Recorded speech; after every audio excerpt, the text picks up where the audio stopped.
ही दुनिया का सबसे बड़ा लोकतंत्र। इसलिए अब समय आ गया है जब भारत जैसे दुनिया के बड़े लोकतांत्रिक देश अमेरिका में अपने ऑब्जर्वर्स भेजें जो ये सुनिश्चित करें कि अमेरिका में सत्ता का हस्तांतरण लोकतांत्रिक और शांतिपूर्ण तरीके से हो सके। अब यह भी देखिए कितनी बड़ी विडंबना है कि अमेरिका पूरी दुनिया में इससे पहले लोकतंत्र की बहाली के लिए अपने ऑब्जर्वर्स भेजता था। अमेरिका लोकतंत्र पर पूरी दुनिया को सर्टिफिकेट बांटता था, पर अब ऐसा वक्त आ गया है जब पूरी दुनिया को अमेरिका के लोकतंत्र पर नजर रखने की जरूरत पड़ रही है। इसीलिए कहते हैं कि वक्त बदलते देर नहीं लगती। इसके बाद हम अपने देश में किसान आंदोलन के भविष्य का विश्लेषण करेंगे। हम आपको पहले से बताते हैं कि इस आंदोलन में बीच का रास्ता ही सबसे बड़ा समाधान हो सकता है और अब वो बीच का रास्ता सुप्रीम कोर्ट निकालेगा। सरकार ने भी किसानों से कह दिया है कि इस मामले में सुप्रीम कोर्ट में 11 तारीख को सुनवाई का इंतजार करें और संभव हो तो इसमें शामिल भी हों। इसलिए अब बीच का रास्ता अगर आपको जानना है तो अब आप सुप्रीम कोर्ट में होने वाली सुनवाई का इंतजार कीजिए।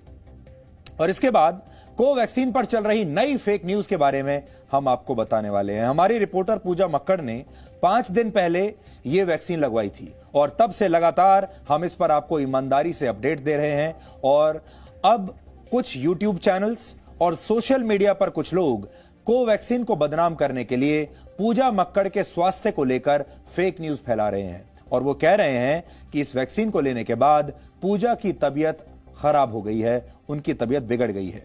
वैक्सीन अभी बाजार में आई भी नहीं, पर फेक न्यूज पहले से ही फैल रही है। इसलिए आज हम ऐसे तमाम लोगों की पोल खोलेंगे और आपको ऐसे लोगों से सावधान करेंगे जो आपको पहले से ही इस वैक्सीन के बारे में कंफ्यूज करने की कोशिश कर रहे हैं। और आखिर में हम आपको बताएंगे कि अस्पताल से छुट्टी मिलने के बाद सौरव गांगुली ने खास तौर पर आपके लिए क्या संदेश भेजा है, क्योंकि 48 साल की उम्र में सुपर फिट रहने वाले सौरव गांगुली को अगर हार्ट अटैक हो सकता है तो फिर आपको भी अब सावधान रहना चाहिए। लेकिन कैसे, यह आज हम आपको बताएंगे।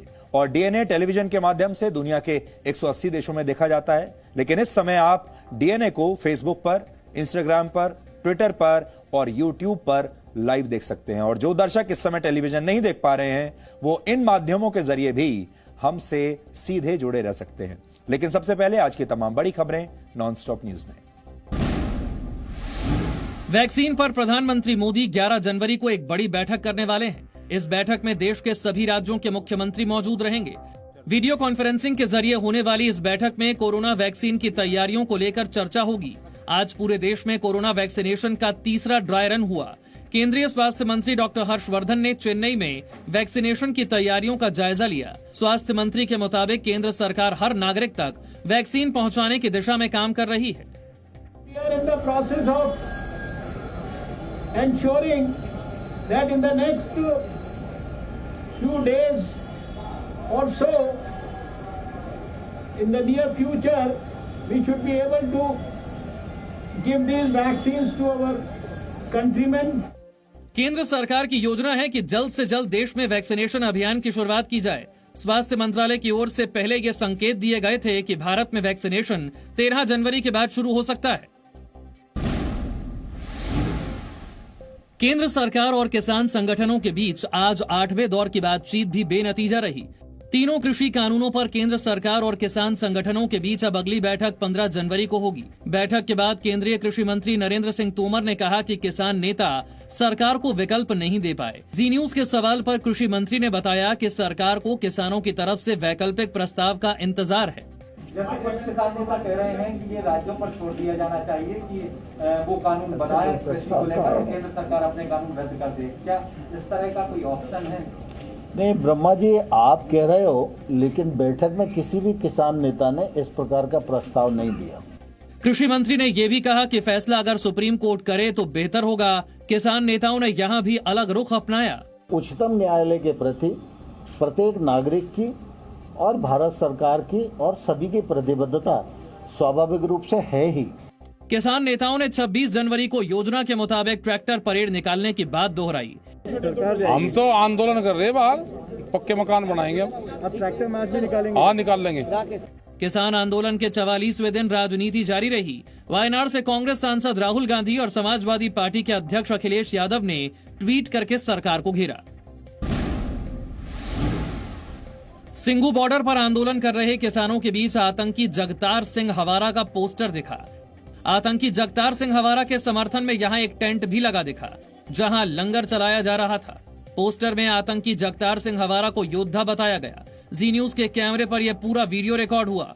ये जो पोस्टर्स दिखाई दे रहे हैं, एक ही बहुत ही गलत चीज है, बिल्कुल सही चीज नहीं है। इसमें एक बहुत ही इन डेप्थ इन्वेस्टिगेशन एक इंडिपेंडेंट एजेंसी के द्वारा बहुत जरूरी है। केंद्रीय मंत्री संजीव बालियान ने जी न्यूज पर यह एक्सक्लूसिव वीडियो देखने के बाद उम्मीद जताई कि आंदोलनकारी किसान ऐसे घुसपैठियों को सिंघू बॉर्डर से जरूर हटाएंगे। अगर कोई ऐसा कर रहा है तो मुझे पूरी उम्मीद है देश के किसानों से बड़ा देशभक्त कोई नहीं होता, कि किसान ऐसे तत्वों को जरूर आइसोलेट करेंगे। जगतार सिंह हवारा बब्बर खालसा का आतंकी है। पंजाब के 12वें मुख्यमंत्री बेअंत सिंह का हत्यारा है। 1995 में चंडीगढ़ सचिवालय में बम विस्फोट करके बेअंत सिंह समेत 17 लोगों की जान ली थी। 2005 से दिल्ली की तिहाड़ जेल में उम्र कैद की सजा काट रहा है। 6 जनवरी को अमेरिकी संसद कैपिटल हिल में हुई हिंसा के दौरान तिरंगा झंडा लहराने वाले को जी न्यूज ने ढूंढ निकाला है। इस शख्स का नाम विंसेंट जेवियर है। विंसेंट केरल से हैं, लेकिन वो अमेरिका में रहते हैं। वो ट्रंप की रिपब्लिकन पार्टी के समर्थक हैं। जी न्यूज से बातचीत में विंसेंट ने कहा कि वो कैपिटल हिल पर अपनी भारतीय पहचान के साथ गए थे। You see Vietnamese flags, you see Korean flags, you see Iranian flags at the same place. So it's not that Indian flag was kind of a new, the only foreign flag there. There were a lot of nationality flags there. It was a celebration of America, the America's diversity, America's unity in diversity. Social media पर Vincent की कांग्रेस सांसद शशि थरूर के साथ तस्वीरें viral हो रही हैं। Vincent ने माना कि वो कांग्रेस के कई नेताओं को जानते हैं। Shashi Tharoor was, I have associated with him just for an interview. That's all association I have. I haven't met him at a couple of places. I have met Shashi Tharoor maybe 3 times. दरअसल कल ही शशि थरूर ने social media पर तिरंगे वाली photo share कर लिखा था, Capitol Hill हिंसा में तिरंगा लहराया जाना हम सबके लिए एक चेतावनी है। इस पर बीजेपी सांसद वरुण गांधी ने शशि थरूर को ट्वीट कर जवाब दिया। उन्होंने लिखा, प्रिय शशि थरूर, अब हम जानते हैं कि ये पागल आदमी आपका दोस्त है, तो कोई केवल बस ये उम्मीद कर सकता है कि आप और आपके साथी इस हाथापाई के पीछे चुपचाप खड़े नहीं थे। अमेरिकी संसद में हुई हिंसा के बाद राष्ट्रपति डोनाल्ड ट्रंप के खिलाफ महाभियोग प्रस्ताव लाने की मांग तेज हो गई है। हाउस ऑफ रिप्रेजेंटेटिव्स की स्पीकर नैन्सी पेलोसी ने ट्रंप के खिलाफ महाभियोग प्रस्ताव लाकर उन्हें तुरंत हटाने की मांग की है। संसद में हिंसा पर ट्रंप ने कहा कि जो लोग हिंसा में शामिल थे वो अमेरिकी नहीं हो सकते। Like all Americans, I am outraged by the violence, lawlessness and mayhem. I immediately deployed the National Guard and federal law enforcement to secure the building and expel the intruders. इस वीडियो संदेश में Trump ने दोहराया कि वो 20 जनवरी को नवनिर्वाचित राष्ट्रपति जो बाइडेन को सत्ता सौंप देंगे। अमेरिकी संसद में हिंसा के विरोध में ट्रंप सरकार के 2 मंत्रियों बेट्सी डेवोस और इलैन चाओ ने इस्तीफा दे दिया है। कैपिटल हिल हिंसा में घायल एक पुलिस जवान की शुक्रवार को मौत हो गई। पाकिस्तान में लश्कर-ए-तैयबा के आतंकवादी ज़कीउर रहमान लखवी को 3 अलग अलग अपराधों में कुल 15 साल की सजा सुनाई गई। लखवी को यह सजा लाहौर की आतंकरोधी अदालत ने सुनाई है। टेरर फंडिंग के तीनों मामलों में लखवी की 5-5 साल की सजा साथ ही चलेगी। मतलब यह है कि उसे 5 साल ही सलाखों के पीछे रहना होगा। लखवी पर 3 लाख का जुर्माना भी लगाया गया है। लखवी 26/11 मुंबई हमले का मास्टरमाइंड है। I would say is the timing of these actions clearly suggests the intention of conveying a sense of compliance ahead of the APJG meeting and the next FATF plenary meeting in February 2021. ज़कीउर Rahman Lakhvi को 2 जनवरी को गिरफ्तार किया गया था। पाकिस्तान लंबे वक्त से FATF की ग्रे लिस्ट में है और FATF की बैठक से पहले पाकिस्तान पर आतंकियों के खिलाफ कार्रवाई का दबाव है। तो सबसे पहले आपको आज की सबसे बड़ी खबर बता देते हैं और वो ये है कि केंद्र सरकार और किसानों के बीच 8वें दौर की बातचीत भी हर बार की तरह बिना किसी नतीजे के समाप्त हो गई है।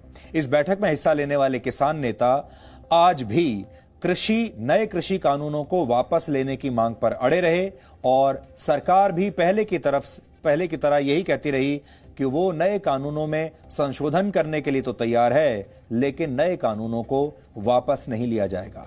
अब सरकार और किसान संगठनों के बीच अगली बातचीत 15 जनवरी को होगी, लेकिन यहां ध्यान देने वाली बात यह है कि उससे पहले ही सुप्रीम कोर्ट में 11 जनवरी को इस मामले पर सुनवाई होनी है। यानी अब यह पूरा मामला सुप्रीम कोर्ट की तरफ जाता हुआ दिखाई दे रहा है। इस बैठक की 4 बड़ी बातें हम आपको बताते हैं आज क्या हुआ। पहली बात यह कि आज हुई बैठक में किसान नेता काफी नाराज दिखे। उन्होंने कृषि मंत्री नरेंद्र सिंह तोमर को कहा कि सरकार इस मामले को टालना चाहती है, इसका समाधान करना नहीं चाहती।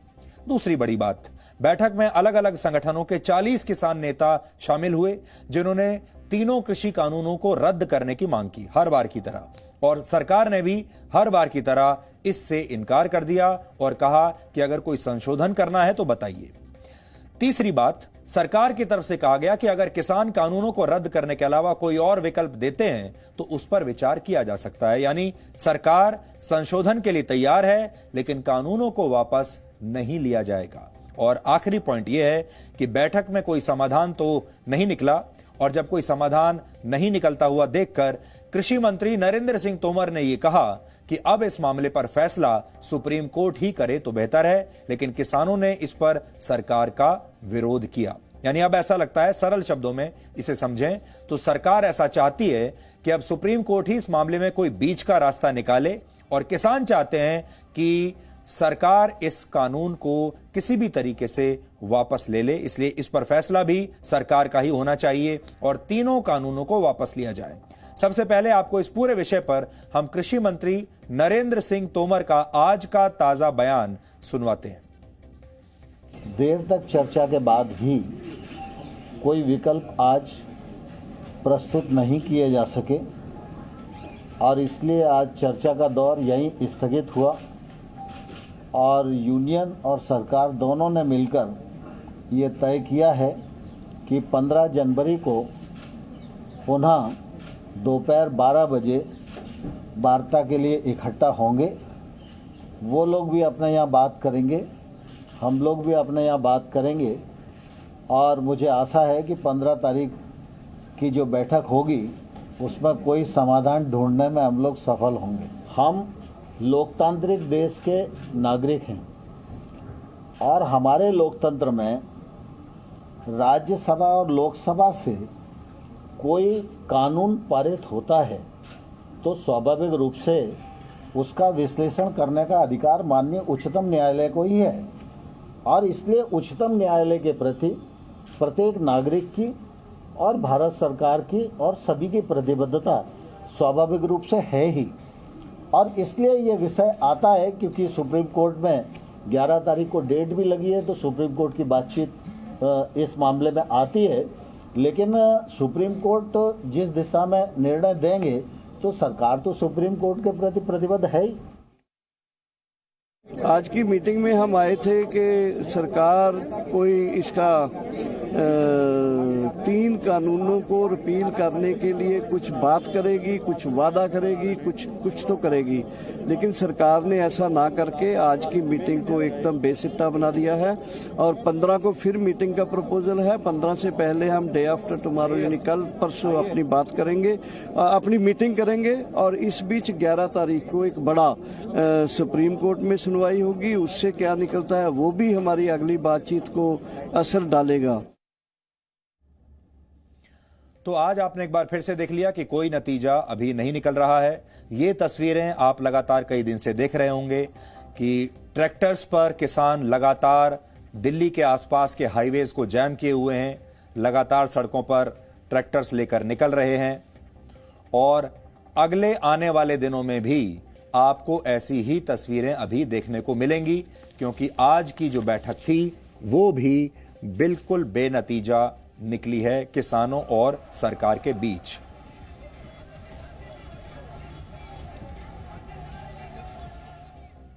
अब हम आपको आज की एक बहुत बड़ी और महत्वपूर्ण खबर बताना चाहते हैं। आप तक कोरोना की वैक्सीन कब पहुंचेगी, इसकी तारीख सोमवार को सामने आ सकती है। प्रधानमंत्री नरेंद्र मोदी 10 जनवरी को देश के सभी राज्यों के मुख्यमंत्रियों के साथ वैक्सीन को लेकर एक बैठक करने वाले हैं और लोगों के मन में इस वक्त वैक्सीन को लेकर कई सवाल भी हैं।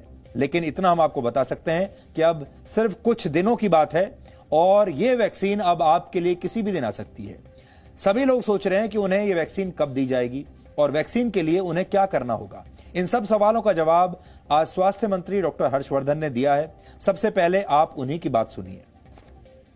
And right now, 2 of our vaccines have been given emergency use authorization, and we are in the process of ensuring that in the next few days or so,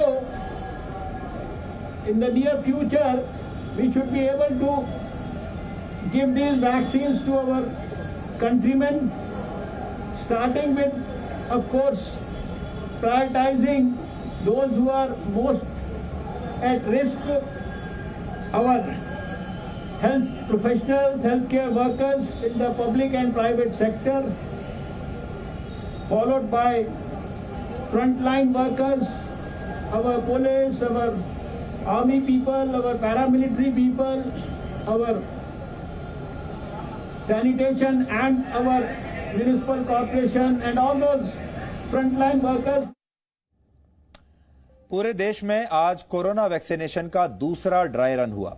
Uttar Pradesh, Haryana और अरुणाचल प्रदेश को छोड़कर बाकी सभी राज्य और केंद्र शासित प्रदेशों के 736 जिलों में इस वैक्सीन का ड्राई रन किया गया। वैक्सीन सबसे पहले हेल्थ वर्कर्स को लगाई जाएगी, इसके बाद फ्रंट लाइन वर्कर्स का नंबर आएगा। लेकिन आप थोड़ा सा सावधान रहें क्योंकि वैक्सीन के नाम पर आपके साथ फ्रॉड भी हो सकता है। अब इस वैक्सीन को लेकर फेक न्यूज भी फैल रही हैं और फ्रॉड भी हो रहे हैं और दोनों के बारे में आज हम आपको बताने वाले हैं। यह भी संभव है कि पिछले कुछ दिनों में आपको भी किसी ऐसे मोबाइल ऐप का लिंक मिला हो जिसका नाम कोविन हो या फिर इससे मिलता जुलता नाम हो। अगर ऐसा है तो आप भूलकर भी ऐसे किसी भी ऐप को अपने मोबाइल फोन पर डाउनलोड ना करें। भारत में आम जनता को वैक्सीन लगवाने के लिए कोविन ऐप डाउनलोड करना होगा, यह अनिवार्य है। सरकार कोविन ऐप लॉन्च करेगी, लेकिन अभी की स्थिति यह है कि सरकार ने, स्वास्थ्य मंत्रालय ने अभी तक कोविन ऐप को लॉन्च नहीं किया है। इसलिए आप अच्छी तरह से इस बात को समझ लीजिए कि सरकार ने कोविन नाम के इस ऐप को अभी लॉन्च नहीं किया है और आपको जब वैक्सीन मिलेगी तो इसी ऐप के जरिए मिलेगी, लेकिन यह ऐप अभी लॉन्च नहीं हुआ है, इसलिए अभी आप इसे डाउनलोड मत कीजिए।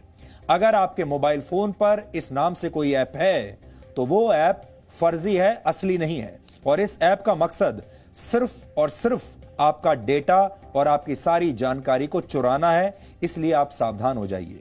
हमारे देश में 96% से ज्यादा कोरोना के मरीज स्वस्थ हो चुके हैं, लेकिन अफवाहों की वैक्सीन ने कई लोगों को परेशान कर रखा है, जिस पर आपको सावधान रहने के लिए आज करने के लिए हमने एक रिपोर्ट तैयार की है और यह रिपोर्ट आज आप ध्यान से देखिए।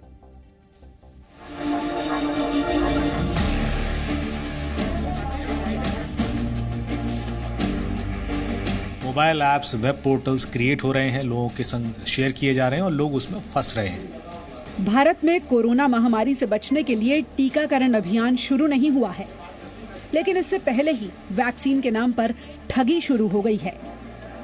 वैक्सीन लगवाने के उत्साह में कुछ लोग फेक न्यूज के जाल में फंस गए हैं। देश में कोविन ऐप के जरिए टीकाकरण अभियान चलाया जाएगा। इस ऐप की लॉन्चिंग नहीं हुई है, लेकिन गूगल प्ले स्टोर पर कोविन से मिलते जुलते नाम वाले आधा दर्जन ऐप पहले से बन गए हैं। Mobile apps, web portals create हो रहे हैं, लोगों के संग शेयर किए जा रहे हैं और लोग उसमें फंस रहे हैं कि या तो उनका डेटा चोरी हो जाता है या वो ऐप ऐसी होती है जो अल्टीमेटली उनका फोन हैक करके कुछ और डेटा ऐसा निकाल लेती है जो या तो ब्लैकमेलिंग में यूज होता है या फाइनेंशियल फ्रॉड्स हो जाते हैं। cowin.gov.in है जहां पर लोग चेक कर सकते हैं वेदर दे आर रजिस्टर्ड और नॉट, लेकिन अभी कोई रजिस्ट्रेशन प्रोसेस एज सच नहीं है और मोबाइल ऐप अभी आना है। मेरे ख्याल से जब ये चीज़ कॉमन हो जाएगी हर एक के लिए तब धीरे धीरे वो सारी चीज़ें ओपन होना शुरू होगी। बाकी जितने भी सवाल हैं इस तरह के वो आप जानने के लिए गवर्नमेंट की ऑफिशियल वेबसाइट पर जा सकते हैं, nhp.gov.in जो नेशनल हेल्थ पोर्टल है इंडिया का, nhp.gov.in। आप वहां जाएंगे तो आपको सारी जानकारी इससे रिलेटेड मिलेगी। कोविन ऐप प्ले स्टोर पे नजर आ रही है हमें, तो ये क्या वाकई में कोविन ऐप है? इसको कैसे परखा जाए कि सही है कि गलत है? देखिए, ये इस तरह की बहुत सारी मिलते जुलते नाम वाली ऐप आ गई हैं। अब ये कोविन स्मार्टर वे करके ऐप है, और देखोगे तो बनाई किसने है, तो KUSS इनकॉर्पोरेशन करके कोई कंपनी है, तो ये भारत सरकार की ऐप नहीं है। तो आपने जैसे ही कोई ऐप इस तरह की आप इंस्टॉल कर रहे हैं, तो पहले देखें कि उसके नीचे जो मैन्युफैक्चरर है या जो डेवलपर है उसका, वो कौन है। प्ले स्टोर पर 3 ऐप ऐसे हैं जिनके नाम कोविन जैसे हैं। इन ऐप्स को अब तक 10,000 से ज्यादा लोग डाउनलोड कर चुके हैं। ये ऐप डाउनलोड होने के बाद आपके मोबाइल फोन के कॉन्टैक्ट्स, फोटो सब हासिल करने की जानकारी भी मांगता है, और संभव है कि अब तक कई लोग इन ऐप्स को अपनी पर्सनल जानकारी दे चुके होंगे। हालांकि कई लोगों ने रिव्यूज में ऐप्स को फर्जी बताया है। वैक्सीन के नाम पर नकली ऐप्स ने महामारी में लोगों की मुश्किलें और बढ़ा दी हैं। ये सब कमाने का जरिया है। अब मैंने एप्लीकेशन निकाल लिया, आपने भी निकाल लिया, लेकिन जेन्युइन कौन सा है? एक ही नाम से बहुत सारी ऐप्स हैं, उसको अपलोडिंग करने के लिए बोला जाता है कि ये करो वो करो, लेकिन जेन्युइन कौन है ये तो भाई कोई नहीं बता सकता। गलत एप्लीकेशन का पे रोक लगनी चाहिए, और सही एप्लीकेशन का जो है ऐड होना चाहिए कि भाई ये सही एप्लीकेशन है, तो उस पर जाके हम जिसको भी करना हो रजिस्ट्रेशन करें। जिस ऐप से भारत में कोरोना की वैक्सीनेशन प्रक्रिया शुरू होगी, उस ऐप का नाम कोविन है। हम आपको फिर से बताना चाहते हैं कि ये ऐप अभी लॉन्च नहीं हुआ है। केंद्रीय स्वास्थ्य मंत्रालय ने बताया है कि वैक्सीनेशन अभियान शुरू होने से पहले कोविन ऐप को लॉन्च किया जाएगा। इसके बाद लोग इसे डाउनलोड कर पाएंगे। आपको वैक्सीन लगवाने के लिए ऐप में खुद को रजिस्टर करना होगा। आप आधार नंबर से भी अपना रजिस्ट्रेशन कर सकते हैं। कोविन ऐप 12 भाषाओं में काम करेगा। वैक्सीन की 2 डोज लेने के बाद इस ऐप से आपको एक सर्टिफिकेट भी मिलेगा। वैक्सीन लगवाने के बाद अगर किसी को कुछ परेशानी होती है तो साइड इफेक्ट मॉनिटरिंग की व्यवस्था भी इस ऐप में मौजूद है। कोविन ऐप को डिजी लॉकर से भी जोड़ा जाएगा ताकि वैक्सीन लगने का सर्टिफिकेट आप इस ऐप में सुरक्षित रख सकें। इस ऐप से एक 24 घंटे की हेल्पलाइन को भी जोड़ा जाएगा। कोविन ऐप में 5 मॉड्यूल होंगे। पहला मॉड्यूल एडमिनिस्ट्रेशन है। ये मॉड्यूल उन लोगों के लिए है जो टीकाकरण कार्यक्रम का संचालन करेंगे। दूसरा मॉड्यूल है रजिस्ट्रेशन। इस मॉड्यूल के जरिए लोग टीका लगवाने के लिए रजिस्टर करवाएंगे।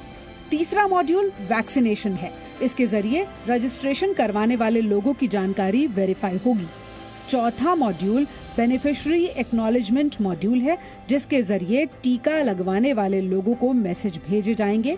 इस ऐप पर एक QR कोड भी जनरेट होगा और लोगों को वैक्सीन लगवाने का सर्टिफिकेट भी मिलेगा। आखिरी मॉड्यूल रिपोर्ट के नाम से है। रिपोर्ट मॉड्यूल से टीकाकरण कार्यक्रम की रिपोर्ट तैयार होगी। इसमें टीकाकरण के सेशन, टीका लगवा चुके लोगों की संख्या की जानकारी मौजूद होगी। संभव है कि आपको मोबाइल फोन या ईमेल पर फर्जी मैसेज या लिंक पहुंच गया हो, जिसमें ये दावा किया जा रहा हो कि वो आपको मुफ्त में वैक्सीन दिलवा सकता है, लेकिन ये सब कुछ फर्जी है। प्रधानमंत्री नरेंद्र मोदी भी लोगों को वैक्सीन पर अफवाह से बचने की सलाह दे चुके हैं। हमारे देश में अफवाहों का बाजार जरा तेज रहता है। भांति भांति के लोग अपने निजी स्वार्थ के लिए, कभी गैर जिम्मेदार व्यवहार के लिए भांति भांति अफवाहें फैलाते हैं। हो सकता है जब वैक्सीन का काम प्रारंभ हो तो भी अफवाहों का बाजार भी उतना ही तेज चलेगा। अफवाहों के बाजार गर्म न होने दें। हम भी सोशल मीडिया में कुछ भी देखा बिना फॉरवर्ड न करें। कोरोना की वैक्सीन को आप तक पहुंचाने के लिए पुणे को वैक्सीन वितरण का केंद्र बनाया गया है। यहां से हवाई जहाज की मदद से देश के 4 प्राइमरी वैक्सीन स्टोर तक वैक्सीन पहुंचाई जाएंगी। ये केंद्र करनाल, मुंबई, चेन्नई और कोलकाता में मौजूद हैं। इसके बाद यहां से वैक्सीन को राज्यों के वैक्सीन स्टोर तक पहुंचाया जाएगा। देश में कुल 37 वैक्सीन स्टोर हैं। आने वाले कुछ दिनों में वैक्सीनेशन से जुड़ी हुई कई और फेक न्यूज और फेक ऐप सामने आ सकते हैं, लेकिन जब तक सरकार की तरफ से कोरोना टीकाकरण अभियान पर आधिकारिक जानकारी नहीं दी जाती, तब तक आप किसी भी तरह की फर्जी जानकारी से बचें। दिल्ली से वरुण भसीन के साथ ब्यूरो रिपोर्ट, जी मीडिया। कोरोना वायरस की वैक्सीन पर आपको सिर्फ फ्रॉड से ही नहीं बचना, आपके साथ जो धोखाधड़ी हो सकती है उससे ही नहीं बचना, बल्कि आपको फेक न्यूज से भी बचना होगा। इसलिए अब हम आपके साथ इस बीमारी पर चर्चा करना चाहते हैं जो कोरोना वायरस से भी ज्यादा खतरनाक है, और इसका नाम है फेक न्यूज। 4 जनवरी को हमने आपको ये जानकारी दी थी कि जी न्यूज की रिपोर्टर पूजा मक्कड़ ने भारत की अपनी पहली मेड इन इंडिया वैक्सीन, जिसका नाम है कोवैक्सीन, वो लगवाई है।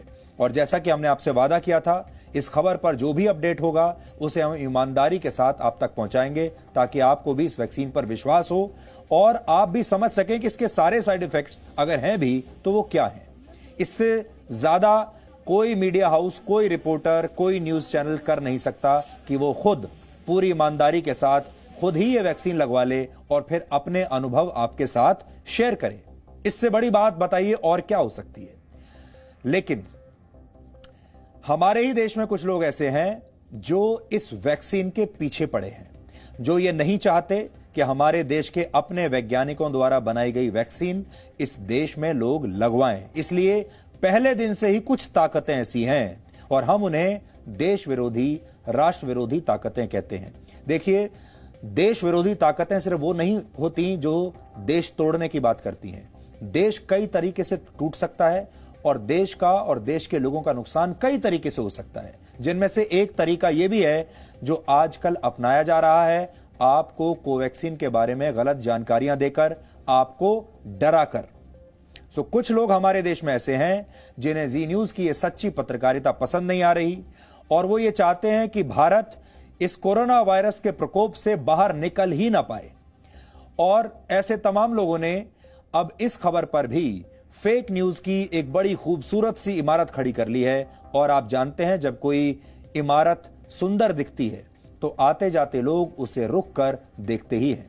और हमारी खबर पर जो फेक न्यूज फैलाई गई उसके साथ भी ऐसा ही हो रहा है। इसलिए आजकल फेसबुक, ट्विटर, इंस्टाग्राम और व्हाट्सएप जैसे सोशल मीडिया प्लेटफॉर्म्स पर एक फर्जी खबर यानी फेक न्यूज बहुत तेजी से फैलाई जा रही है, यह कहते हुए कि जी न्यूज की रिपोर्टर पूजा मक्कड़ इस वैक्सीन को लगवाने के बाद बीमार हो गई हैं और उन पर वैक्सीन के जबरदस्त साइड इफेक्ट्स हुए हैं। कई वेबसाइट्स ऐसी हैं जिन पर भ्रामक और गलत जानकारियों के साथ यह दावा किया गया कि पूजा मक्कड़ को तेज बुखार हो गया है, वो बीमार हो गई हैं। और इनमें से कई वेबसाइट्स तो ऐसी हैं जो वेरीफाइड वेबसाइट्स हैं, जो वेरीफाइड अकाउंट्स हैं। कई ट्विटर हैंडल्स ऐसे हैं जिन्हें जो नीले टिक वाले वेरीफाइड अकाउंट्स हैं और उनमें यह कहा जा रहा है कि ये जो वैक्सीन लगाई गई पूजा को, इससे उनकी हालत खराब हो गई है। और सबसे हैरानी की बात यह है कि वेरीफाइड ट्विटर अकाउंट से इस तरह की फेक न्यूज फैलाई जा रही है। मैं कुछ ऐसे ट्वीट्स हैं जो आज आपके सामने आपको पढ़कर मैं बताना चाहता हूं और ये सारे वेरीफाइड अकाउंट्स हैं। देखिए, एक सुरेंद्र राजपूत हैं जो कि कांग्रेस के प्रवक्ता हैं, कांग्रेस पार्टी का, यहां ये याद रखना जरूरी है। आपके सामने अभी हम उसका ट्विटर हैंडल भी आपको दिखाएंगे, आप बड़ी स्क्रीन पर देखिए, आपको यहां समझ में आएगा ये क्या लिखते हैं और मैं पढ़कर सुना रहा हूं आपको। अब क्या खबर चलाएंगे ये भाजपा समर्थक जी वाले।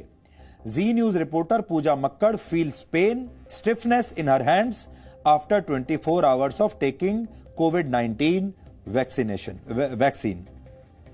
और ऐसा उन्होंने यहां लिखा है और हमारी ही खबर को लगा दिया, जबकि हमारी खबर जो थी वो ईमानदारी से बताई हुई खबर थी, जिसमें हमने ये माना था, बताया था आपको कि पूजा मक्कड़ को बुखार हुआ है, लेकिन ये बुखार होना नॉर्मल है, बल्कि ये शुभ संकेत है। इस बुखार होने का मतलब ये होता है कि वो वैक्सीन अब पूजा के शरीर पर काम कर रही है। इसी तरीके से मैं आपको एक और ट्वीट पढ़कर सुनाना चाहता हूं, उसे भी देखिए। ये भी वेरीफाइड हैंडल है ट्विटर का और इसका नाम है द शूद्र। इसको भी आप देखिएगा, द शूद्र नीले टिक वाला वेरीफाइड हैंडल है। देखिए, लिखता है, लाइव टीवी पर कोवैक्सीन का टीका लेने वाली जी न्यूज रिपोर्टर पूजा मक्कड़ की तबीयत 24 घंटे बाद बिगड़ी। Zee news reporter Pooja Makkar feels pain, stiffness in her hands after 24 hours of taking covid vaccination. और उसके बाद इन्होंने अपना एक यूट्यूब लिंक यहां पर लगाया है। इसी तरह बहुत सारे यूट्यूब चैनल्स ऐसे हैं जो अब लगातार सोशल मीडिया पर यह गलत खबर, यह गलत रिपोर्टिंग दे रहे हैं, लोगों को बता रहे हैं कि पूजा की तबीयत खराब हो गई है। इन सब का मकसद एक ही है और वो मकसद यह है कि भारत के लोग कोवैक्सीन को ना लगवाएं। भारत के लोग जो नई वैक्सीन आने वाली है कोरोना वायरस की, उसको लेकर कंफ्यूज हो जाएं, इस वैक्सीन पर सवाल उठें। फिर दूसरी बड़ी बात यह है कि इस वैक्सीन को बीजेपी के साथ जोड़ दिया जाए। और आप जानते हैं विरोधी दल क्या कह रहे हैं, वो इस वैक्सीन को बीजेपी की वैक्सीन बता रहे हैं। कई लोग तो ये कह भी चुके हैं कि ये बीजेपी की वैक्सीन है, इसलिए हम इसे नहीं लगवाएंगे। इसलिए इस पर जबरदस्त राजनीति हो रही है और सोशल मीडिया पर कैसे फेक न्यूज फैल रही है वो अब आप यहां देखिए।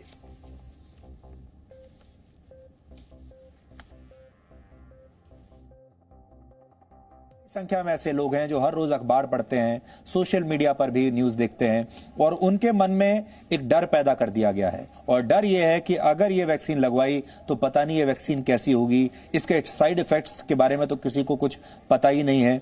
अब आप ऐसे हमारे तमाम जो दर्शक हैं जो अभी सोच ही रहे हैं कि क्या किया जाए, उनके लिए बताइए कि सच्चाई क्या है। एम्स के कई डॉक्टर्स ट्रायल का हिस्सा बने हैं, उन्होंने भी वैक्सीन लगाई है। अब इससे बड़ा प्रमाण और क्या हो सकता है कि जो रिपोर्टर देख परख कर खबरें देता हो वो खुद ये फैसला कर ले कि हाँ इस वैक्सीन को लगवाया जा सकता है। ये सबसे बड़ी तस्दीक होगी कि ये पूरी तरह से ठीक है। ये जरूर है कि इसमें कोई अंतर्राष्ट्रीय पुश नहीं है, कोई इंटरनेशनल एजेंडा नहीं है, लेकिन भारत के लिए 1 साल के अंदर अपनी कोशिशों से वैक्सीन बना लेना चांद पर जाने से कम भी नहीं है और इसमें एक छोटा सा योगदान हम लोग तो दे ही सकते हैं।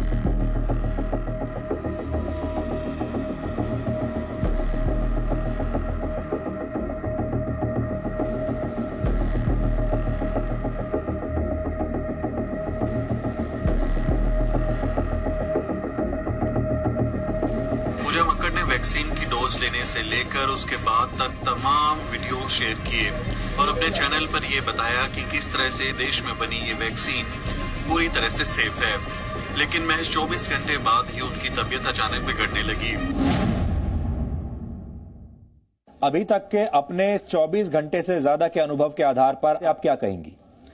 सुधीर जी, कल जब हमने ये फैसला किया और उसके बाद जब से जी न्यूज पर हम ये खबर दिखा रहे हैं, शुरू में जो लोगों के रिस्पांस थे वो थोड़े से सवाल वाले थे, लेकिन जैसे जैसे वक्त बीतता गया और हम लगातार एक तरह से कह सकते हैं कि ये एक वॉलंटियर की लाइव मॉनिटरिंग है, जो लोग लगातार जी न्यूज से जुड़े हुए इस खबर को देख रहे हैं, जैसे जैसे वो देख रहे हैं वैसे वैसे लोगों को समझ में आ रहा है, भरोसा भी बढ़ रहा है। और मैंने लगातार ये बताया, जब मुझे बुखार हुआ तो मैंने वो भी बताया, अभी भी बता रही हूँ कि हल्का बुखार है, पेन है तो वो भी बता रहे हैं। उसके बाद से जो हम देख रहे हैं लोगों में भरोसा भी कायम हो रहा है। लोगों को लग रहा है कि अगर वैक्सीन लगवाकर 24 घंटे से ज्यादा वक्त में हल्के बुखार, हल्के दर्द के साथ, यानी ये समझ में आया होगा लोगों को कि ये बेरेबल लक्षण है, अगर उसके साथ मैं यहाँ मौजूद हूँ, तो ये भी एक वजह बनी कि ट्रस्ट योर वैक्सीन को भी ट्रेंड किया लोगों ने और अभी भी लोग लगातार प्रतिक्रिया दे रहे हैं। तो मुझे लगता है कि दवा के साथ साथ दुआ भी काम कर रही है।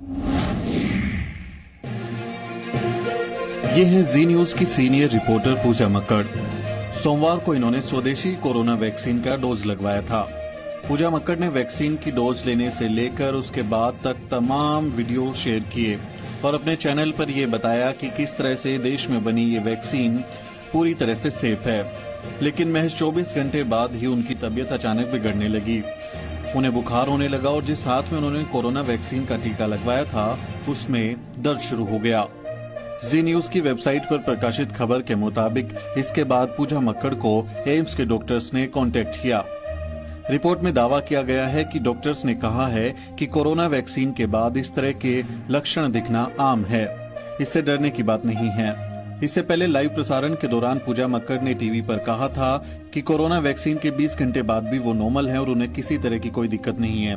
उन्होंने कोवैक्सीन का टीका लगवाया था, लेकिन 24 घंटे बाद उनकी तबीयत बिगड़ने लगी और उसके बाद उन्हें डॉक्टर से संपर्क करना पड़ा। लोगों के डर को दूर करने के लिए हमारी सहयोगी पूजा मक्कड़ ने 4 जनवरी को दोपहर 2 बजे ये वैक्सीन लगवाई थी और तब हमने खुद आपको इसकी जानकारी दी थी। हम चाहते थे कि भारत में बनी वैक्सीन पर हो रहा दुष्प्रचार लोगों में अविश्वास को पैदा न कर पाए और इसलिए हम इस खबर के साथ आप तक पहुंचे और वादे के मुताबिक हमने 5 जनवरी को पूजा मक्कड़ के स्वास्थ्य पर आपको सारे अपडेट्स दिए। तब हमने कहा था कि पूजा को बुखार हुआ है और इसका मतलब यह है कि वैक्सीन अपना काम कर रही है और इसके बाद हमने आपको यह भी बताया था कि अब बुखार उतर चुका है और पूजा पूरी तरह से स्वस्थ हैं, वो हमारे न्यूज रूम में भी आ रही हैं, अपना काम भी कर रही हैं। लेकिन फेक न्यूज फैलाने वालों ने आपको ये सारी बातें नहीं बताई। इसलिए आज हम इन लोगों को एक शुभ समाचार देना चाहते हैं कि वैक्सीन लगवाने के 103 घंटे के बाद भी पूजा पूरी तरह से स्वस्थ हैं और पूजा अब खुद हमारे साथ हैं और वो आप सबको बताएंगी कि 103 घंटे के बाद पूजा का अनुभव क्या रहा। पूजा जी सुधीर जी, जैसा हम लगातार बता रहे हैं, आज भी अपना अपडेट सबसे पहले बता दूं, मैं पूरी तरह से ठीक हूं। थोड़े से लक्षण आए थे जो हमने लगातार बताए। 24 घंटे तक हल्का दर्द रहा था और बुखार रहा था। 48 घंटे में दर्द पूरी तरह से गायब हो गया था और फीवर जो 99.3 था, जो मैंने उस दिन भी बताया था, वो भी एक दिन से कम वक्त के लिए रहा था, यानी 24 घंटे से कम वक्त के लिए रहा था। 48 घंटे के बाद से मुझे ना तो कोई लक्षण है, ना कोई परेशानी है और मैं पूरी तरह से फिट भी हूं। अब ये खबर भी सामने आएगी या नहीं ये कहना तो मुश्किल है, लेकिन साथ साथ ये भी बता दूं कि जैसे बाकी ट्रायल वॉलंटियर्स को रोजाना डॉक्टर्स फोन करके पूछते हैं, 7 दिन तक फर्ज होता है उनका कि वो पूछते हैं प्रोटोकॉल के तहत, मुझे भी इसी तरह से एम्स के डॉक्टर्स रोज रात को पूछ रहे हैं। ये भी कह रहे हैं कि ये साइड इफेक्ट से कोई ज्यादा घबराने की जरूरत नहीं है, बुखार ज्यादा हो तो दवा ले सकते हैं और यही बात हम लोग से लगातार शेयर भी कर रहे हैं। पूजा, फिर ये अचानक ऐसा क्या हुआ कि सोशल मीडिया पर यह खबर तेजी से वायरल होने लगी कि आपकी तबीयत खराब हो गई है? और आपको, अब देखिए, हम अपने दर्शकों को भी बताना चाहते हैं, यह बात सही है कि एम्स के डॉक्टर से पूजा की बात हुई है, यह तो सही बात है, और लेकिन जो बात हुई है वो क्यों हुई है, किस संदर्भ में हुई है, वो पूजा ने आपको बताया। लेकिन ये जो फेक न्यूज फैल रही है वो ये कहकर फैलाई जा रही है कि हमें एम्स के डॉक्टर से संपर्क करना पड़ा क्योंकि पूजा की तबीयत खराब हो गई थी। इसलिए पूजा, आप ये भी बताइए कि जो फेक न्यूज है ये क्यों फैल रही है और अब इस फेक न्यूज का आपके पास क्या तोड़ है? जी सुधीर जी, अक्सर हम न्यूज की भाषा में एक जुमले का इस्तेमाल करते हैं, खबरों को तोड़ मरोड़ कर पेश करना, लेकिन ये एक न्यूज चैनल के साथ हो रहा है और जो वेबसाइट्स हैं, खासतौर पर जो पोर्टल्स हैं, कुछ तो वेरीफाइड हैं, वो उसी खबर को एक अलग ही संदर्भ में, जिसे कहते हैं मनोहर कहानियां बनाकर पेश कर रहे हैं। कुछ उस तरह की तस्वीरें, उस तरह की खबरें मैंने भी सोशल मीडिया पर देखी। मेरे घर के लोग परेशान हो गए, घर से फोन आने लगे, दोस्तों ने पूछना शुरू कर दिया कि हम सोशल मीडिया पर ऐसी खबरें शेयर होते हुए देख रहे हैं कि तुम्हारी तबीयत खराब है, तो सच क्या है वो हमें बताओ। तो जितने लोगों को हम पर्सनली एड्रेस कर पाए उनको तो मैंने जरूर बता दिया, लेकिन ये जो फेक न्यूज फैल रही है कि मेरी तबीयत खराब हो गई, डॉक्टरों ने मुझसे संपर्क किया। डॉक्टरों का संपर्क करना प्रोटोकॉल का हिस्सा जरूर होता है। उन्होंने मुझसे पूछा था, मैंने उन्हें बताया कि 24 घंटे के लिए पेन था और हल्का बुखार था, तो उन्होंने भी यही कहा कि घबराने की कोई बात नहीं है। ये बात भी हमने रिपोर्ट की थी, लेकिन खबर का आधा और मेरा ख्याल है मनमाना हिस्सा जो है वो नजर आ रहा है हमें सामने, और उसी तरह की फेक न्यूज लगातार प्रकाशित हो रही है। सबसे बड़ी परेशानी की बात इसमें यह है कि मुझसे अब तक किसी ने नहीं पूछा, ना मुझसे पूछा गया, ना मेरा वर्जन लेने की कोशिश की गई, और एक मनमानी कहानी सामने आ रही है और वो तेजी से फैलती भी जा रही है। जी पूजा, आपका बहुत बहुत शुक्रिया और आप अपना ध्यान रखिए। बहुत बहुत शुभकामनाएं आपको, आपने बहुत अच्छा काम किया है और एक मीडिया हाउस को इसी तरह का काम करना चाहिए। Thank you so much. लेकिन आप सबको भी हम ये बताना चाहते हैं, जो भी हमें इस समय देख रहे हैं या आप अलग अलग माध्यम से हमें आगे भी चलकर देखेंगे, कि ये एक फेक न्यूज का जीता जागता उदाहरण हम आपको दे रहे हैं। और सोचिए ये किसके साथ हो रहा है, खुद हमारे साथ हो रहा है, जो कि इस इंडस्ट्री में है आपको सही खबरें पहुंचाने के, यानी खबरों की पहुंचाने की जो जिम्मेदारी है जिसके ऊपर, उसी के साथ उसी के बारे में फेक न्यूज फैलाई जा रही है। ये एक बहुत बड़ी विडंबना है, और अगर ये हमारे साथ हो सकता है, पूजा के साथ हो सकता है, तो फिर आपके साथ तो हर रोज हो ही रहा होगा। इसलिए ये जो नई वैक्सीन आने वाली है, इसे लेकर बहुत तरह की फेक न्यूज फैलेगी, इसे लेकर बहुत तरह की धोखाधड़ी भी होगी। आप सबको उससे सावधान रहना चाहिए। एक रिसर्च के मुताबिक ट्विटर पर फेक न्यूज की रफ्तार सच्ची खबरों से 6 गुना ज्यादा तेज होती है, और जी न्यूज ने वैक्सीन पर जो खबर आपको दिखाई उस पर भी ऐसा ही हुआ। हमने सच्ची खबर दिखाई, लेकिन जिन्होंने फेक न्यूज दिखाई उनकी जो स्पीड थी हमसे 6 गुना ज्यादा थी। एक फेक न्यूज क्या कर सकती है, इसका एक उदाहरण देना चाहते हैं हम आपको, और यह बड़ा पुराना उदाहरण है।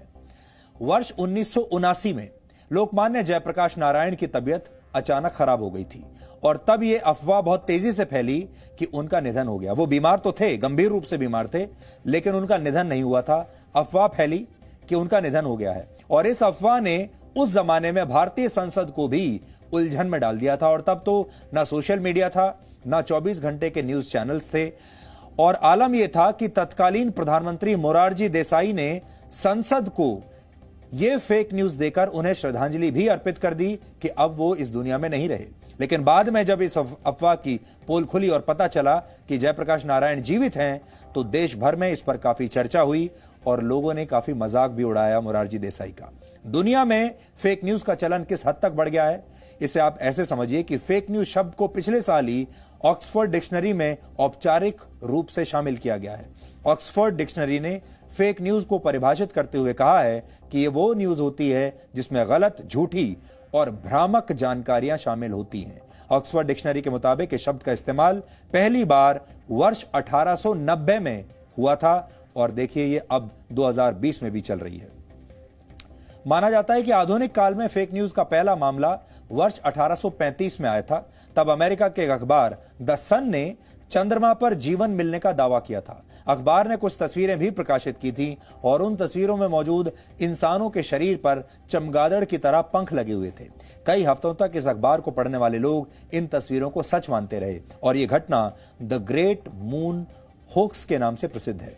हालांकि इस फेक न्यूज की वजह से तब द सन अखबार का सर्कुलेशन बहुत बढ़ गया था। इसको आप फेक टीआरपीज की तरह देख सकते हैं। उस जमाने में इस अखबार का सर्कुलेशन बढ़ गया था क्योंकि फेक न्यूज चलाई थी। आज के जमाने में अगर आप फेक न्यूज चलाएंगे तो हो सकता है सोशल मीडिया पर आपके हिट्स ज्यादा हो जाएं, यूट्यूब पर आपके हिट्स ज्यादा हो जाएं।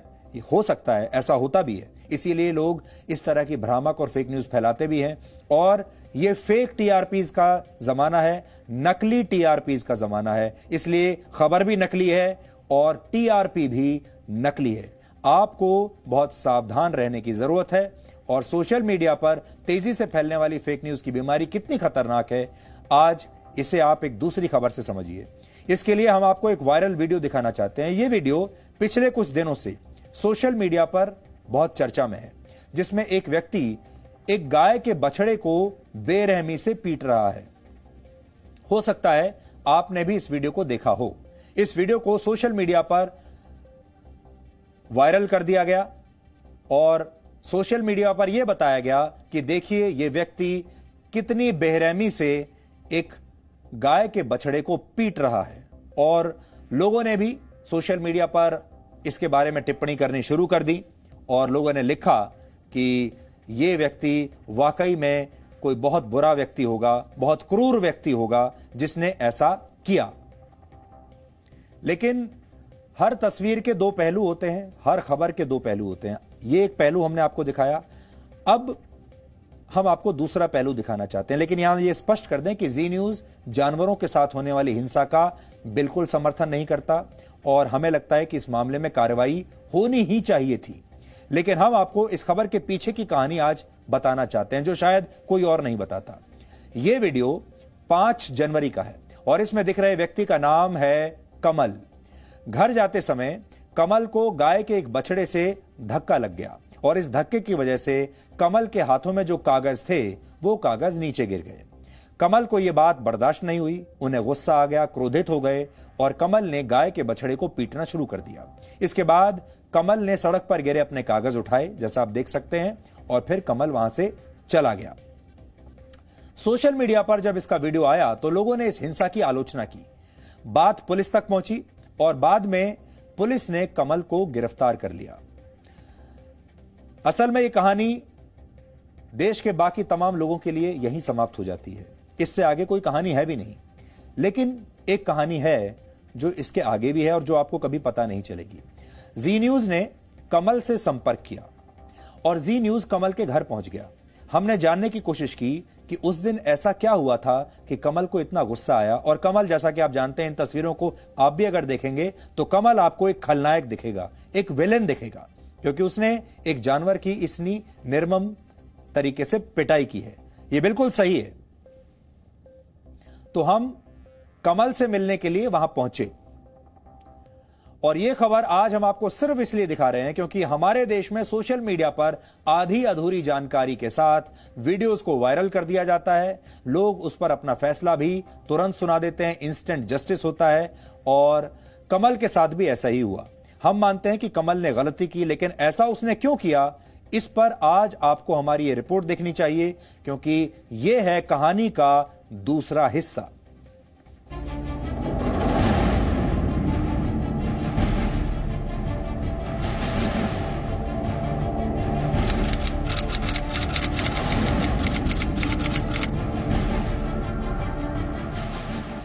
वीडियो सिर्फ क्रूरता की कहानी नहीं, बल्कि निराशा, हताशा और परिस्थितियों में फंसा इंसान कैसे गुस्से में पागल हो जाता है, उसकी कहानी भी है। सोचिए कि बछड़े को थप्पड़ और लात मारने के बाद भी कमल का गुस्सा ठंडा क्यों नहीं हुआ? ऐसा क्या हुआ था कि कमल ने बछड़े को ईंट से पीट पीट कर गिरा दिया?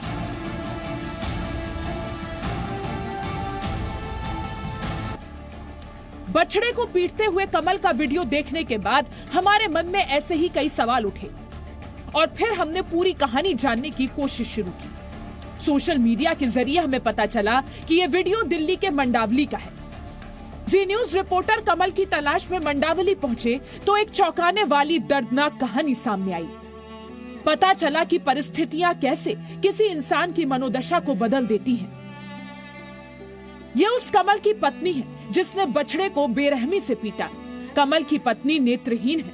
2014 में ब्रेन हैमरेज हुआ, जिसके बाद उनकी आंखों की रोशनी चली गई। जिन कागजों के सड़क पर गिर जाने के बाद कमल गुस्से में बौखला गया था, वो उसकी पत्नी की मेडिकल रिपोर्ट थी। जिस वक्त ये घटना हुई, उस वक्त कमल डॉक्टर से मिलकर लौट रहा था। कमल परेशान था क्योंकि डॉक्टर ने उसे बताया था कि उसकी पत्नी की आंखों की रोशनी कभी नहीं लौटेगी।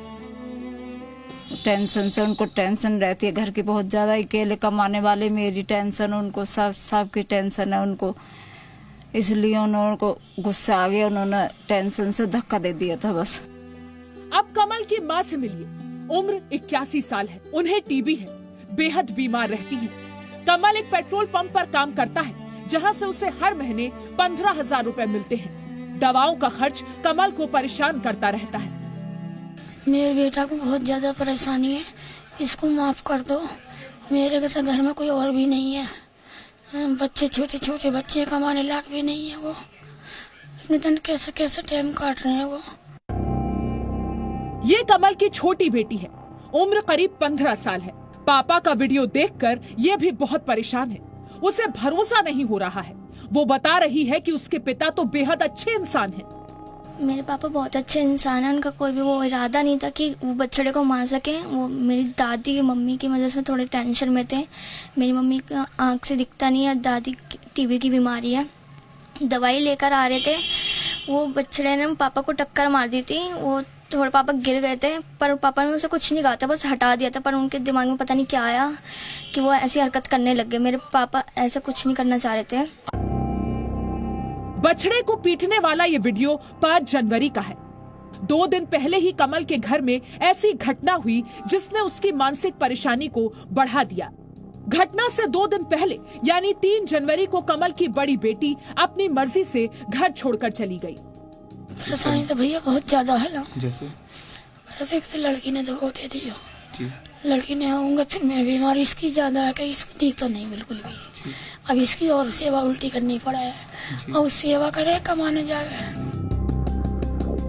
बछड़े को ईंट से मारने का ये वीडियो जब हमने देखा तो हमें इसके पीछे छिपी कुछ कहानी का एहसास हुआ। बछड़े के मारते ही कमल उसे पलट कर पीटने लगा। बछड़े को पीटने के बाद कमल बहुत शांत दिख रहा था। वो जमीन पर पड़े कागज उठाता दिखा।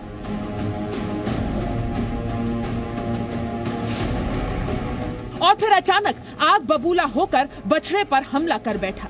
सवाल यह है कि आखिर कमल अचानक इतने गुस्से में क्यों आ गया? और इसी की पड़ताल के बाद एक अलग सच सामने आया। जी न्यूज ने कमल के पड़ोसियों से भी बात की। पता चला कि कमल को कभी किसी ने हिंसा करते नहीं देखा, कभी परिवार पर चिल्लाते तक नहीं सुना। अंकल काफ़ी अच्छे स्वभाव के हैं। मैं तो 6 महीने से रह रही हूँ यहाँ पे, तो मैंने जितना भी नोटिस किया है काफ़ी अच्छे स्वभाव से हैं। बट अभी फैमिली टेंशन बहुत चल रही है।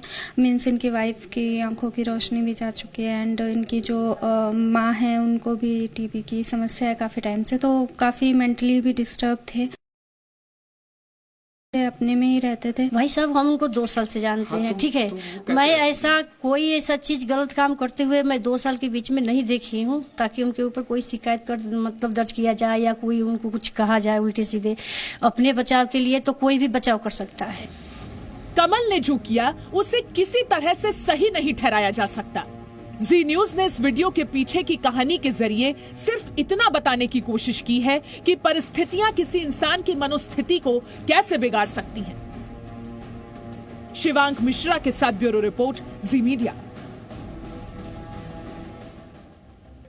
कमल कोई बहुत बड़ा उद्योगपति नहीं है, कमल कोई बहुत बड़ा सेलिब्रिटी नहीं है, बहुत पैसे वाला व्यक्ति नहीं है, कमल के पास अपनी कोई पीआर एजेंसी नहीं है कि वो अपनी बात देश के लोगों तक पहुंचा सके। उसके पास कोई ऐसा साधन भी नहीं है और शायद उसे ये पता भी नहीं होगा कि उसे ये सब करना चाहिए।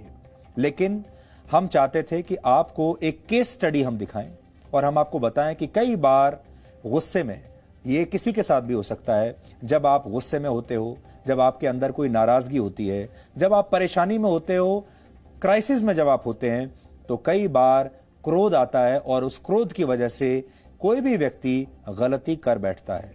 और ये जो है, ये वो केस स्टडी है जो आपको इसके बारे में बताती है। अब कमल को जमानत मिल चुकी है, लेकिन जिंदगी का संघर्ष अभी भी जारी है। हमारे देश में मानसिक दबाव और तनाव को गंभीरता से कोई लेता ही नहीं, लेकिन आंकड़ों से अगर आप समझेंगे तो ऐसा लगता है कि भारतीय हर समय तनाव से घिरे रहते हैं। भारत के लोग, भारत में हर 10 में से 9 लोग किसी ना किसी वजह से तनाव के शिकार हैं। इसलिए तनाव हमारा सबसे बड़ा दुश्मन है। भारत में 18 से 34 वर्ष की उम्र के 95% युवा ये मानते हैं कि उन्हें कई मौकों पर तनाव से गुजरना पड़ता है। बात अगर पूरी दुनिया की करें तो दुनिया भर में ये जो संख्या है, ये 86% है। तनाव से पीड़ित व्यक्ति अक्सर क्रोध में रहता है और क्रोध को बुद्धि का सबसे बड़ा दुश्मन माना जाता है। इसलिए आपसे भी हमारी यही गुजारिश है, हम आपसे यही कहना चाहेंगे। हालांकि कहना आसान है, करना बहुत मुश्किल है। आप में से बहुत सारे लोग यही कह रहे होंगे कि टीवी पर आकर बोलना बहुत आसान है, लेकिन करना मुश्किल है। लेकिन फिर भी आप कोशिश करके देखिए कि आप अपने तनाव को कम करें, अपने क्रोध को भी थोड़ा सा कम करें। और जब कभी आपको कोई वायरल वीडियो दिखाई दे इस तरीके का, जैसा हमने आज आपको दिखाया, तो अब उसके दूसरे पक्ष के बारे में भी जरूर विचार करें। 3 मिनट का ब्रेक ले रहे हैं। ब्रेक के बाद हम आपको बताएंगे कि अमेरिका की संसद के बाहर 7 फीट ऊंची लोहे की दीवार क्यों खड़ी की गई है और क्या अब यह वक्त आ गया है कि अमेरिका में सत्ता के शांतिपूर्ण हस्तांतरण के लिए भारत और दुनिया के दूसरे लोकतांत्रिक देश वहां पर अपने ऑब्जर्वर्स भेजें जो ये सुनिश्चित करें कि अमेरिका में जो कुछ हो रहा है वो सब लोकतांत्रिक तरीके से हो, सब कुछ सही तरीके से हो। मतलब यह है कि अमेरिका ने इससे पहले दुनिया भर को लोकतंत्र के सर्टिफिकेट बांटे। अमेरिका अपने ऑब्जर्वर्स भेजता था दूसरे देशों में। अब समय पलट चुका है। अब समय आ गया है जब दुनिया के दूसरे देश अमेरिका में अपने ऑब्जर्वर्स भेजें। इस पर बात करेंगे ब्रेक के बाद।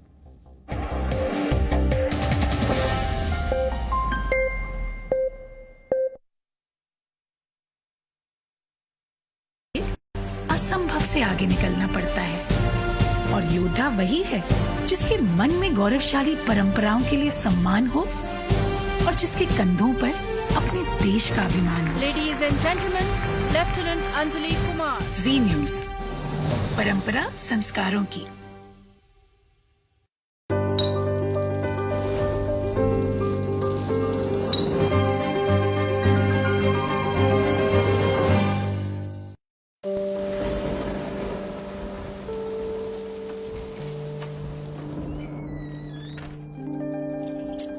ये मेरे पापा हैं। हो सकता है ये कुछ बातें भूल जाते हैं, लेकिन मुझसे जुड़ी हर यादें मन की परतों में ठीक वैसे ही सजा रखी हैं जैसे इस अलमारी में कपड़ों की तहें। उनके संघर्ष की धूप ने मुझे लक्ष्य पाने की सीख दी है और उनकी सांवली छाया ने माँ के संस्कार।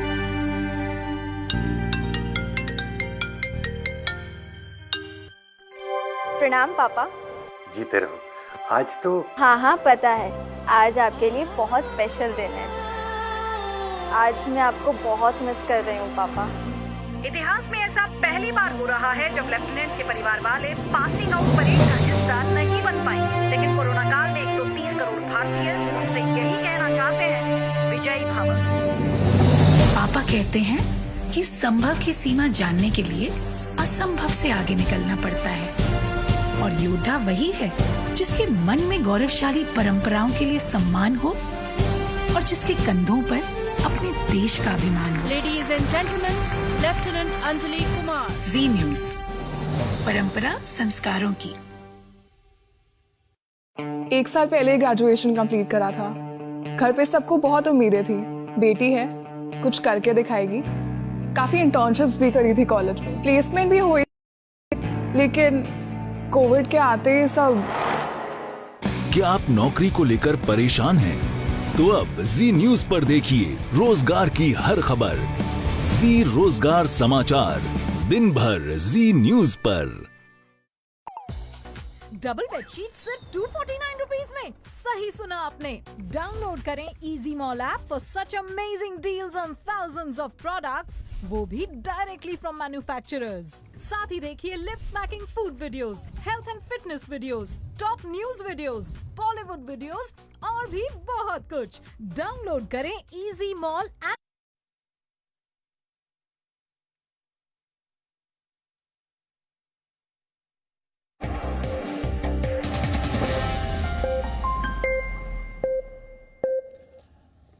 अब हम आपको अमेरिका की राजधानी वॉशिंगटन डीसी से आई कुछ तस्वीरें दिखाते हैं। बड़ी दिलचस्प तस्वीरें हैं।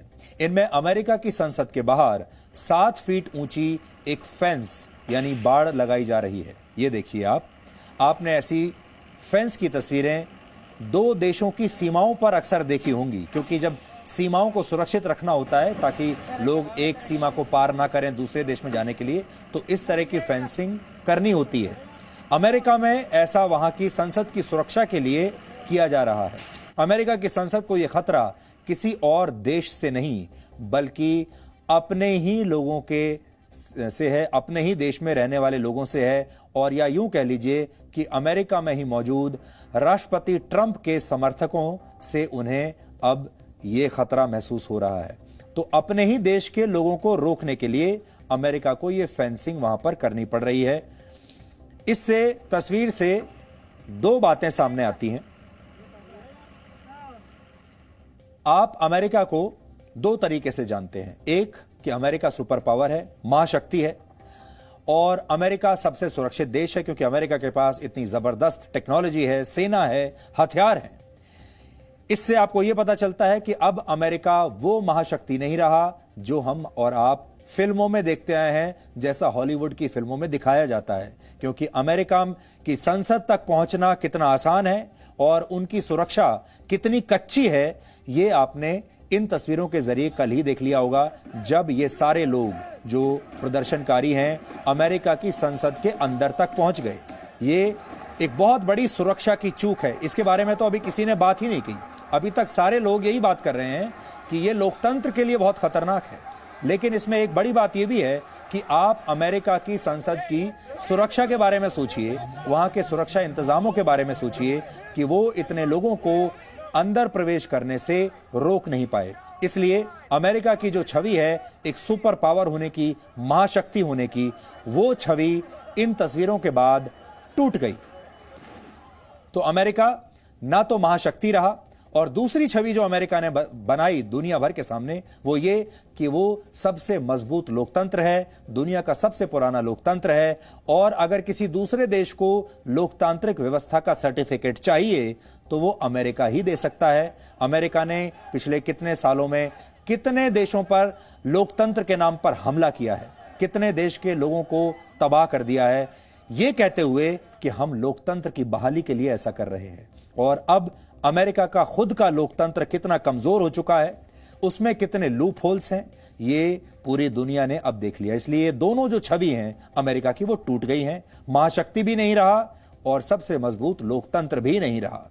इस हिंसा के बाद पिछले 24 घंटों से सोशल मीडिया पर अमेरिका का बड़ा मजाक उड़ाया जा रहा है और इसमें कहा जा रहा है कि अमेरिका का लोकतंत्र अब खतरे में है। अब अफगानिस्तान, सीरिया, सोमालिया और इराक जैसे देश अमेरिका के हालात पर नजर रखे हुए हैं। इन देशों ने अमेरिका में हुई हिंसा पर चिंता जताई है। अगर अमेरिका के हालात और खराब हुए तो ये देश मिलकर वहां एक पीस कीपिंग फोर्स भेज सकते हैं, ऐसा मजाक में कहा जा रहा है, ताकि अमेरिका में लोकतंत्र की सुरक्षा की बहाली हो सके।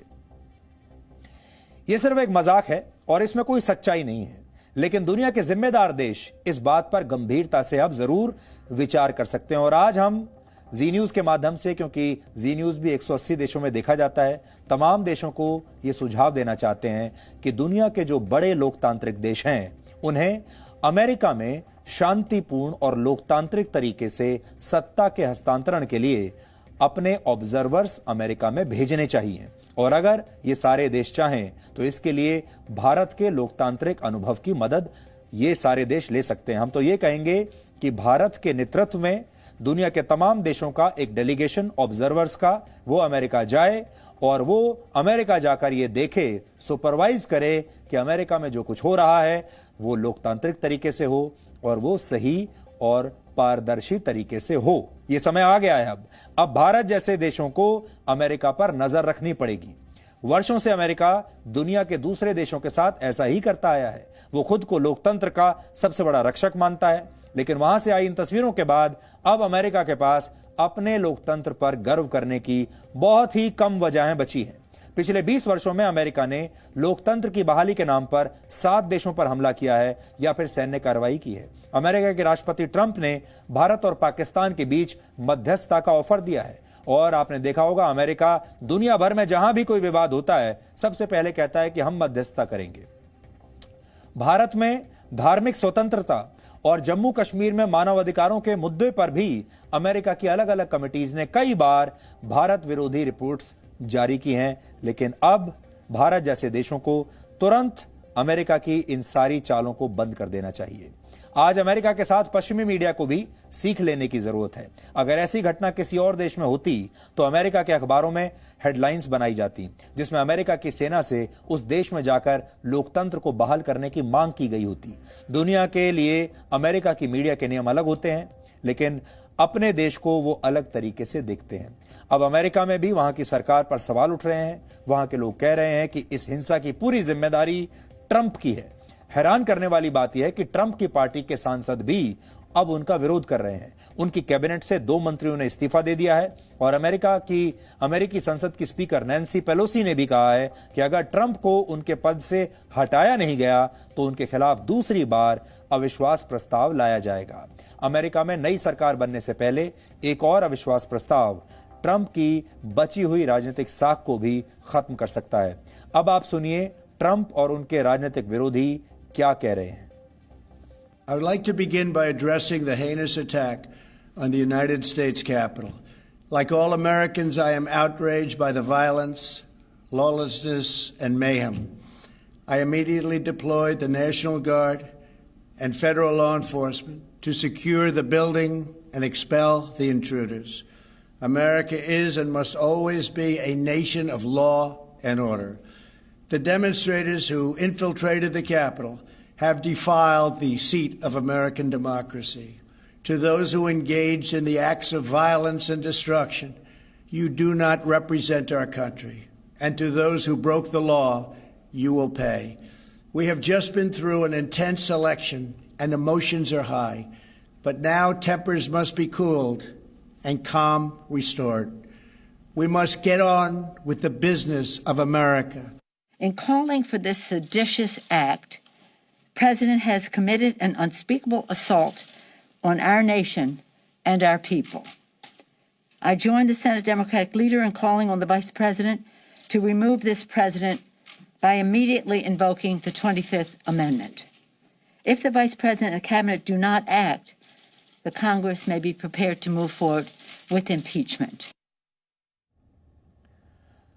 तो ट्रंप के अब मुश्किल से 2 हफ्ते और बचे हैं उनके कार्यकाल के, और जाते जाते ट्रंप ने ना सिर्फ अपनी बदनामी पूरी दुनिया में करवाई है बल्कि अमेरिका की भी छवि पूरी दुनिया में खराब कर दी। और अब से थोड़ी देर पहले ट्रंप ने एक ट्वीट किया है जिसमें उन्होंने कहा है कि वो 20 जनवरी को होने वाले शपथ ग्रहण समारोह में हिस्सा नहीं लेंगे। वहां पर ऐसी राजनीतिक परंपरा है कि पुराना राष्ट्रपति भी इसमें हिस्सा लेता है जब नए राष्ट्रपति अपना शपथ लेंगे, लेकिन अब ट्रंप कह रहे हैं कि वो इसमें हिस्सा नहीं लेंगे।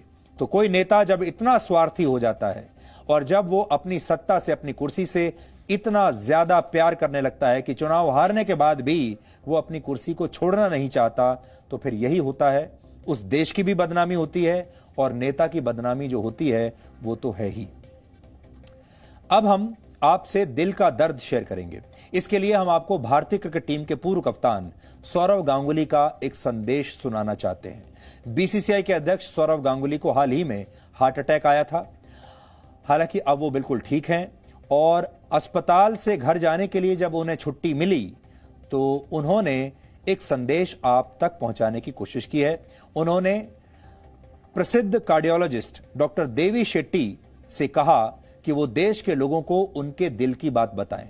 ये बात आप सबको ध्यान से सुननी चाहिए, खास तौर पर 40 साल की उम्र पार कर चुके उन लोगों को जो फिट रहने के लिए अक्सर जिम जाते हैं। वैसे जो नहीं जाते उन्हें भी सुननी चाहिए। सुनिए आप। Saurav's incident has shaken the world. People think a 48-year-old man, athletic like Saurav, who doesn't drink, doesn't smoke, has no vices, is a fit man. How can he ever develop heart attack? This is the true reality of India. The kind of a lifestyle we lead, the irrespective of how strict you are with your lifestyle, irrespective of how athletic you are, you can still develop a heart attack if you do not undergo a preventive checkup at regular intervals. If Saurabh had a simple test like a CT scan or any of those various scans which can be done in virtually any street of this country, this incidence of heart attack could have been predicted 15 years ahead, 20 years ahead. This is the message every Indian must understand. It doesn't matter how fit you are, unless you have gone through a preventive checkup at least once in a year or once in 2 years, none of us are spared from this episode. This is the message Saurabh wanted to give all of you. Doctor Devi Shetty आपको यह बता रहे हैं कि आप चाहे कितने भी फिट हों, क्योंकि सौरव गांगुली खुद बहुत ज्यादा उम्र नहीं है उनकी, सिर्फ 48 साल के हैं, फिट हैं। आपने उन्हें कितने वर्षों तक क्रिकेट के मैदान पर लगातार ऐसे ही रन बनाते देखा है, बिल्कुल फिट देखा है, और क्रिकेट छोड़ने के बाद भी उनकी फिटनेस में कोई कमी नहीं आई है। तो अगर सौरव के साथ ऐसा हो सकता है तो आपके साथ भी हो सकता है। और सौरव ने क्या गलती की? सौरव तो रोज जिम जाते हैं, खाना पीना ठीक खाते हैं, तो फिर क्या हुआ? गलती यह की कि वो हर साल अपना चेकअप नहीं करा रहे थे। उन्होंने अपने हृदय का चेकअप नहीं कराया। इसीलिए डॉक्टर आपको यह कह रहे हैं कि आपको अपने हृदय का और अपने शरीर का चेकअप साल में एक बार जरूर कराना चाहिए। और अगर सौरव ने यह करा लिया होता तो सौरव को पहले ही यह पता चल जाता कि उनके हृदय में कोई ना कोई समस्या आने वाली है या आ चुकी है। और सोचिए, यह समस्या उनके दिल में, उनके हृदय में थी, शरीर में थी। उन्हें जिम नहीं जाना चाहिए था, उसके बाद भी वो लगातार व्यायाम करते रहे, जिम जाते रहे, और एक दिन जिम में जब वो व्यायाम कर रहे थे तो उन्हें हार्ट अटैक आ गया। यह आपके साथ भी हो सकता है। अब हम आपसे आगे जो कहना चाहते हैं वो ये है कि उसे उन लोगों को बहुत ध्यान से सुनना चाहिए जो जिम जाते हैं। ऐसे लोगों को लगता है कि वो एक्सरसाइज करके दिल की बीमारी दूर कर सकते हैं और वो बिल्कुल फिट हैं, पर उनके लिए हमारी सलाह है कि वो ऐसा बिल्कुल ना करें। बिना उचित सलाह के कोई भी व्यायाम शुरू ना करें, क्योंकि एक रिसर्च से यह पता चला है कि भारत में दिल के 10 मरीजों में 4 की उम्र 40 साल से नीचे है। अगर आपकी उम्र भी 35 साल से अधिक है और आपने अपने जीवन में पहली बार एक्सरसाइज शुरू की है तो इससे आपको फायदा होने के बदले नुकसान भी हो सकता है। इसलिए अगर आप 35 साल से ऊपर हैं, 40 साल से ऊपर हैं और अचानक आपने ये फैसला किया कि अब आप फिट होकर रहेंगे, अब आप रोज जिम जाएंगे, तो ऐसा मत करिए। पहले डॉक्टर से सलाह लीजिए। कोलेस्ट्रॉल्स हाई होते हैं, कोई चेकअप नहीं कराता। फैमिली हिस्ट्री एक बहुत बड़ा इंपॉर्टेंट रीज़न होता है कि जिनकी फैमिली हिस्ट्री होती है उनके हाई कोलेस्ट्रॉल्स चल रहे होते हैं, और वो फैमिली हिस्ट्री एक बहुत बड़ा इंपॉर्टेंट फैक्टर होता है कि धीरे धीरे अंदर ब्लॉकेजेस बन रही होती हैं, और ब्लॉकेजेस जब तक 70% तक नहीं पहुंचती है तब तक तो पता भी नहीं चलता। आप फुल लेवल ऑफ एक्सरसाइज कर सकते हो, और तभी भी नहीं पता चलेगा कि ब्लॉकेज है। वो जब पता चलता है तो ब्लॉकेज 80-90% हो चुकी होती है या अटैक कर चुकी होती है। सो एक्सरसाइज एक अलग चीज है, बट वो एक ऐसा नहीं है कि हमेशा के लिए एक यंत्र है जिसकी वजह से कोई किसी को अटैक होगा ही नहीं। हार्ट अटैक की एकमात्र वजह अनफिट होना नहीं है, और किसी फिट व्यक्ति को भी हार्ट अटैक होने की कई वजहें हो सकती हैं। हालांकि अपनी फिटनेस का ध्यान रखकर आप इसकी आशंका को कम जरूर कर सकते हैं। भारत में हार्ट अटैक से मरने वाले ज्यादातर लोगों की उम्र 30 से 50 साल के बीच होती है। इसलिए विशेषज्ञ कहते हैं कि अलग अलग उम्र के लोगों को अपने दिल का ख्याल अलग अलग तरीकों से रखना चाहिए। बचपन से लेकर 20 वर्ष तक की उम्र में आपका दिल यानी आपका हृदय सबसे मजबूत होता है। इस उम्र में आप जितना खेलेंगे कूदेंगे, आपके हृदय का स्वास्थ्य उतना ही अच्छा रहेगा। साइकिलिंग और व्यायाम के जरिए इस उम्र के लोग अपने हृदय को स्वस्थ रख सकते हैं। 20 से 30 वर्ष की उम्र के लोगों को साइकिलिंग, स्विमिंग और रनिंग करनी चाहिए। आप ये सारे व्यायाम 30 साल की उम्र के बाद भी कर सकते हैं। अगर आपने ये व्यायाम 35 या 40 साल की उम्र के बाद शुरू किए हैं तो आपको रनिंग और साइकिलिंग नहीं करनी चाहिए, बल्कि सुबह शाम तेजी से चहलकदमी करनी चाहिए, वॉक पर जाना चाहिए, ब्रिस्क वॉक करना चाहिए या फिर जिम जाकर हल्के फुल्के व्यायाम करने चाहिए। 21 से 40 वर्ष की उम्र ऐसी होती है जब आपको अपने स्वास्थ्य पर सबसे ज्यादा निवेश करना चाहिए, सबसे ज्यादा ध्यान करना चाहिए। बैंक के फिक्स डिपॉजिट की तरह यह निवेश आपके बुढ़ापे में आपको बहुत अच्छा रिटर्न देगा और आप बुढ़ापे में भी स्वस्थ रह सकेंगे। खुद को स्वस्थ रखने के लिए आपको बहुत ज्यादा एक्सरसाइज की नहीं, बल्कि नियमित एक्सरसाइज और स्वस्थ भोजन करने की जरूरत है। इसे याद रखिए। अगर आप अपने दिल को स्वस्थ रखना चाहते हैं तो आपको अपने दिल का ध्यान रखना होगा और उसकी बातें भी सुननी होंगी। हार्ट अटैक आने से पहले ही इन बीमारियों की पहचान करने का तरीका बिल्कुल आसान है। सबसे पहले आप अपना फास्टिंग लिपिड प्रोफाइल यानी ब्लड टेस्ट करवा सकते हैं।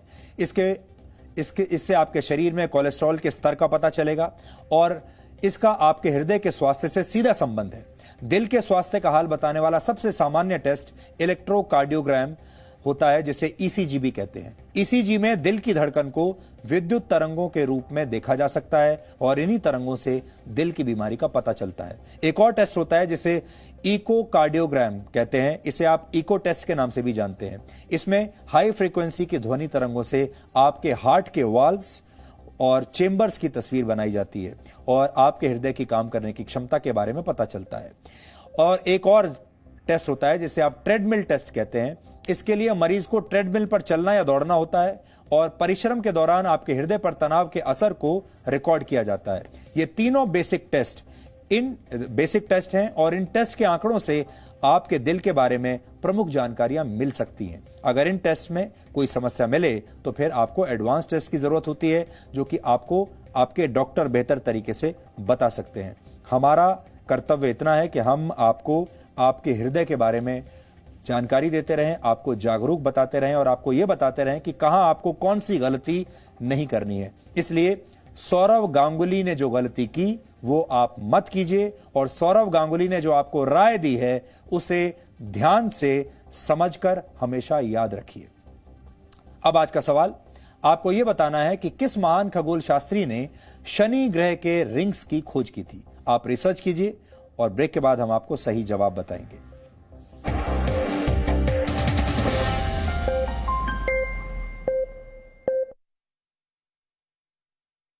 से जुड़ी हर यादें मन की परतों में ठीक वैसे ही सजा रखी हैं जैसे इस अलमारी में कपड़ों की तहें।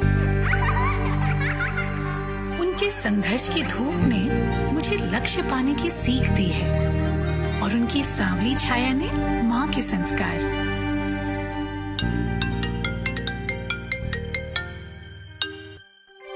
प्रणाम पापा। जीते रहो। आज तो हाँ पता है, आज आपके लिए बहुत स्पेशल दिन है। आज मैं आपको बहुत मिस कर रही हूँ पापा। इतिहास में ऐसा पहली बार हो रहा है जब लेफ्टिनेंट के परिवार वाले पासिंग आउट परेड का हिस्सा नहीं बन पाए, लेकिन कोरोना काल में 130 करोड़ भारतीय उनसे यही कहना चाहते हैं, विजयी भव। पापा कहते हैं कि संभव की सीमा जानने के लिए असंभव से आगे निकलना पड़ता है और योद्धा वही है जिसके मन में गौरवशाली परंपराओं के लिए सम्मान हो और जिसके कंधों पर अपने देश का अभिमान हो। Ladies and gentleman, lieutenant Anjali Kumar. Zee News, परंपरा संस्कारों की। 1 साल पहले ग्रेजुएशन कंप्लीट करा था। घर पे सबको बहुत उम्मीदें थी, बेटी है, कुछ करके दिखाएगी। काफी इंटर्नशिप्स भी करी थी कॉलेज में, प्लेसमेंट भी हो ही चुका था, लेकिन कोविड के आते ही सब। क्या आप नौकरी को लेकर परेशान हैं? तो अब जी न्यूज पर देखिए रोजगार की हर खबर। जी रोजगार समाचार, दिन भर जी न्यूज पर। डबल बेडशीट सिर्फ 249 रुपीज में। सही सुना आपने। डाउनलोड करें easy mall app for such amazing deals on thousands of products, वो भी डायरेक्टली फ्रॉम मैन्युफैक्चरर्स।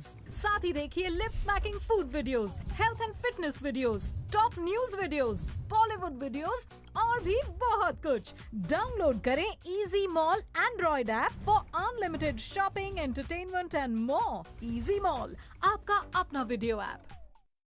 MBA का रिजल्ट आया तो मेरे फैमिली मेंबर्स बहुत खुश थे। सपने जैसे उड़ान ही भरने वाले थे, लेकिन अचानक कोरोना ने सब रोक दिया।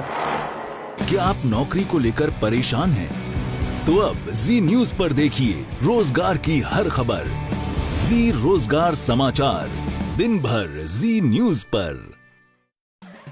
Download the new easy mall app अब बिल्कुल नए अवतार में। नई ऐप में आपको मिलेंगे हजारों product videos directly from manufacturers.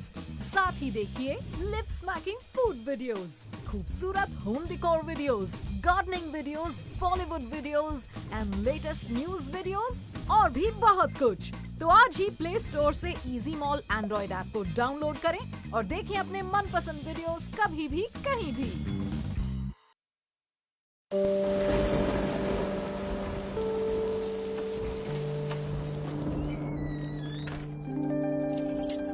ये मेरे पापा हैं। हो सकता है ये कुछ बातें भूल जाते हैं, लेकिन मुझसे जुड़ी हर यादें मन की परतों में ठीक वैसे ही सजा रखी हैं जैसे इस अलमारी में कपड़ों की तहें। उनके संघर्ष की धूप ने मुझे लक्ष्य पाने की सीख दी है और उनकी सांवली छाया ने माँ के संस्कार।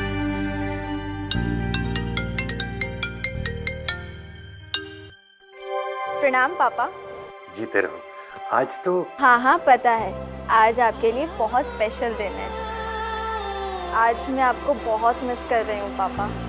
इतिहास में ऐसा पहली बार हो रहा है जब लेफ्टिनेंट के परिवार वाले पासिंग आउट परेड का हिस्सा नहीं बन पाए, लेकिन कोरोना काल में 130 करोड़ भारतीय उनसे यही कहना चाहते हैं, विजयी भव। पापा कहते हैं कि संभव की सीमा जानने के लिए असंभव से आगे निकलना पड़ता है और योद्धा वही है जिसके मन में गौरवशाली परंपराओं के लिए सम्मान हो और जिसके कंधों पर अपने देश का अभिमान हो। Ladies and gentleman, lieutenant Anjali Kumar. Zee News, परंपरा संस्कारों की।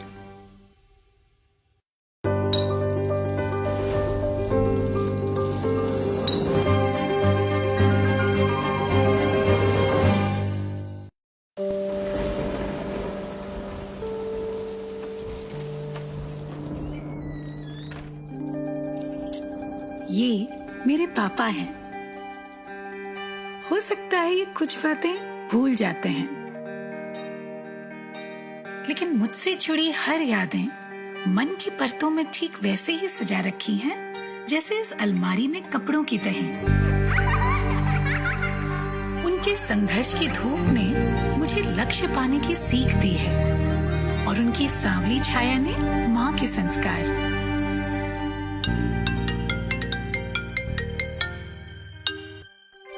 प्रणाम पापा। जीते रहो। आज तो हाँ पता है, आज आपके लिए बहुत स्पेशल दिन है। आज मैं आपको बहुत मिस कर रही हूँ पापा। इतिहास में ऐसा पहली बार हो रहा है जब लेफ्टिनेंट के परिवार वाले पासिंग आउट परेड का हिस्सा नहीं बन पाए, लेकिन कोरोना काल में 130 करोड़ भारतीय उनसे यही कहना चाहते हैं, विजयी भव। पापा कहते हैं कि संभव की सीमा जानने के लिए असंभव से आगे निकलना पड़ता है और योद्धा वही है जिसके मन में गौरवशाली परंपराओं के लिए सम्मान हो और जिसके कंधों पर अपने देश का अभिमान हो। Ladies and gentleman, lieutenant Anjali Kumar. Zee News, परंपरा संस्कारों की। 1 साल पहले ग्रेजुएशन कंप्लीट करा था। घर पे सबको बहुत उम्मीदें थी, बेटी है, कुछ करके दिखाएगी। काफी इंटर्नशिप्स भी करी थी कॉलेज में, प्लेसमेंट भी हो ही चुका था, लेकिन कोविड के आते ही सब। क्या आप नौकरी को लेकर परेशान हैं? तो अब जी न्यूज पर देखिए रोजगार की हर खबर। जी रोजगार समाचार, दिन भर जी न्यूज पर। डबल बेडशीट सिर्फ 249 रुपीज में। सही सुना आपने। डाउनलोड करें easy mall app for such amazing deals on thousands of products, वो भी डायरेक्टली फ्रॉम मैन्युफैक्चरर्स। साथ ही देखिए lip smacking food videos, health and fitness videos, top news videos, Bollywood videos और भी बहुत कुछ। डाउनलोड करें easy mall Android app for unlimited shopping, entertainment and more. Easy mall, आपका अपना वीडियो ऐप। एमबीए का रिजल्ट आया तो मेरे फैमिली मेंबर्स बहुत खुश थे। सपने जैसे उड़ान ही भरने वाले थे, लेकिन अचानक कोरोना ने सब रोक दिया। क्या आप नौकरी को लेकर परेशान हैं? तो अब जी न्यूज पर देखिए रोजगार की हर खबर। जी रोजगार समाचार, दिन भर जी न्यूज पर। Download the new easy mall app अब बिल्कुल नए अवतार में। नई ऐप में आपको मिलेंगे हजारों product videos directly from manufacturers. साथ ही देखिए लिप स्मैकिंग फूड वीडियोस, खूबसूरत home decor videos, gardening videos, Bollywood videos and latest news videos और भी बहुत कुछ। तो आज ही प्ले स्टोर से इजी मॉल एंड्रॉइड ऐप को डाउनलोड करें और देखें अपने मनपसंद वीडियोस कभी भी कहीं भी।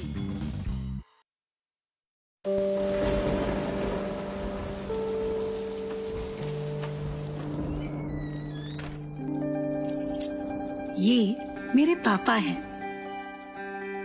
हो सकता है ये कुछ बातें भूल जाते हैं, लेकिन मुझसे जुड़ी हर यादें मन की परतों में ठीक वैसे ही सजा रखी हैं जैसे इस अलमारी में कपड़ों की तहें। उनके संघर्ष की धूप ने मुझे लक्ष्य पाने की सीख दी है और उनकी सांवली छाया ने माँ के संस्कार।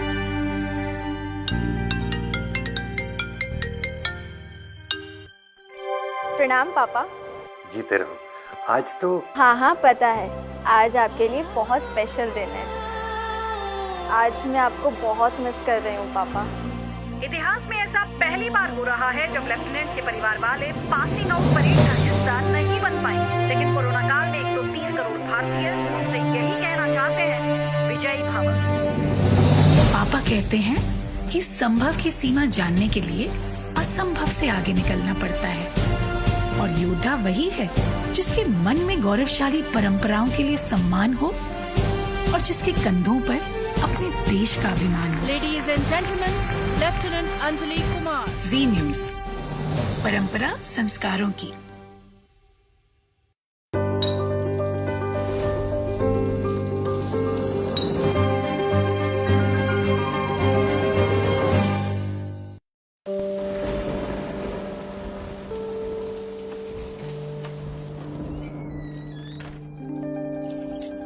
ये मेरे पापा हैं।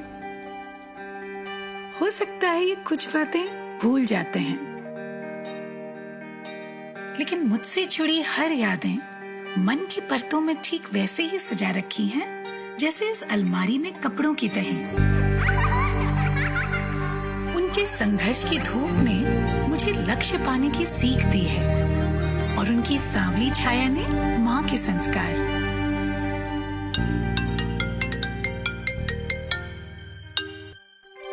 प्रणाम पापा। जीते रहो। आज तो। हाँ पता है, आज आपके लिए बहुत स्पेशल दिन है। आज मैं आपको बहुत मिस कर रही हूँ पापा। इतिहास में ऐसा पहली बार हो रहा है जब लेफ्टिनेंट के परिवार वाले पासिंग आउट परेड का हिस्सा नहीं बन पाए, लेकिन कोरोना काल में 130 करोड़ भारतीय उनसे यही कहना चाहते हैं, विजयी भव। पापा कहते हैं कि संभव की सीमा जानने के लिए असंभव से आगे निकलना पड़ता है और योद्धा वही है जिसके मन में गौरवशाली परंपराओं के लिए सम्मान हो और जिसके कंधों पर अपने देश का अभिमान हो। Ladies and gentleman, lieutenant Anjali Kumar. Zee News, परंपरा संस्कारों की। 1 साल पहले ग्रेजुएशन कंप्लीट करा था। घर पे सबको बहुत उम्मीदें थी, बेटी है, कुछ करके दिखाएगी। काफी इंटर्नशिप्स भी करी थी कॉलेज में, प्लेसमेंट भी हो ही चुका था, लेकिन कोविड के आते ही सब। क्या आप नौकरी को लेकर परेशान हैं? तो अब जी न्यूज़ पर देखिए रोजगार की हर खबर। जी रोजगार समाचार, दिन भर जी न्यूज़ पर। डबल बेडशीट सिर्फ 249 रुपीज में। सही सुना आपने। डाउनलोड करें easy mall app for such amazing deals on thousands of products, वो भी डायरेक्टली फ्रॉम मैन्युफैक्चरर्स। साथ ही देखिए lip smacking food videos, health and fitness videos, top news videos, Bollywood videos और भी बहुत कुछ। डाउनलोड करें easy mall Android app for unlimited shopping, entertainment and more. Easy mall, आपका अपना वीडियो ऐप। एमबीए का रिजल्ट आया तो मेरे फैमिली मेंबर्स बहुत खुश थे। सपने जैसे उड़ान ही भरने वाले थे, लेकिन अचानक कोरोना ने सब रोक दिया। क्या आप नौकरी को लेकर परेशान हैं? तो अब जी न्यूज़ पर देखिए रोजगार की हर खबर। जी रोजगार समाचार, दिन भर जी न्यूज़ पर।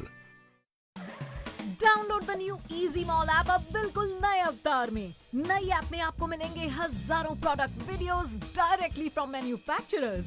साथ ही देखिए लिप स्मैकिंग फूड वीडियोस, खूबसूरत home decor videos, gardening videos, Bollywood videos and latest news videos और भी बहुत कुछ। तो आज ही प्ले स्टोर से इजी मॉल एंड्रॉइड ऐप को डाउनलोड करें और देखें अपने मनपसंद वीडियोस कभी भी कहीं भी।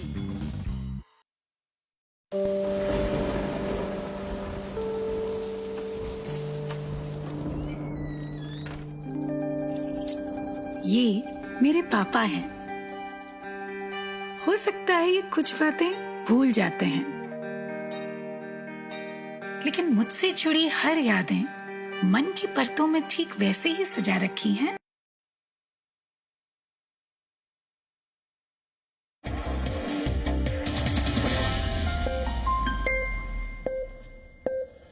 और अब आखिर में देखते हैं कि आज के इतिहास में क्या लिखा है। मशहूर अमेरिकी आविष्कारक हर्मन होलेरिथ को वर्ष 1889 में आज ही के दिन पंच्ड कार्ड कैलकुलेटर का पेटेंट मिला था।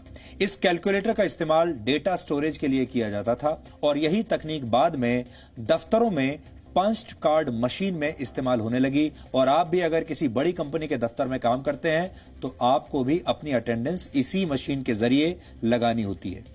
वर्ष 1994 में आज ही के दिन रशिया के अंतरिक्ष यात्री वलेरी पोल्याकोव सोयूज TM-18 अंतरिक्ष यान से मीर स्पेस स्टेशन के लिए रवाना हुए थे और फिर वो 22 मार्च 1995 तक वहीं रुके। वलेरी के नाम पर अंतरिक्ष में सबसे ज्यादा दिनों तक रहने का रिकॉर्ड है। उन्होंने लगातार 437 दिन और 18 घंटे अंतरिक्ष में बिताए थे। इटली के महान खगोल शास्त्री गैलीलियो गैलीली का निधन आज ही के दिन वर्ष 1642 में हुआ था। गैलीलियो ने सौर मंडल में जुपिटर ग्रह के 4 चंद्रमा खोजे थे। उन्होंने सन स्पॉट्स यानी सूर्य पर धब्बे और आकाशगंगा पर कई महत्वपूर्ण शोध किए। उन्होंने गैलीलियन टेलीस्कोप और मिलिट्री कॉम्पास का आविष्कार भी किया था, जिसकी वजह से उन्हें फादर ऑफ ऑब्जर्वेशनल एस्ट्रोनॉमी भी कहा जाता है।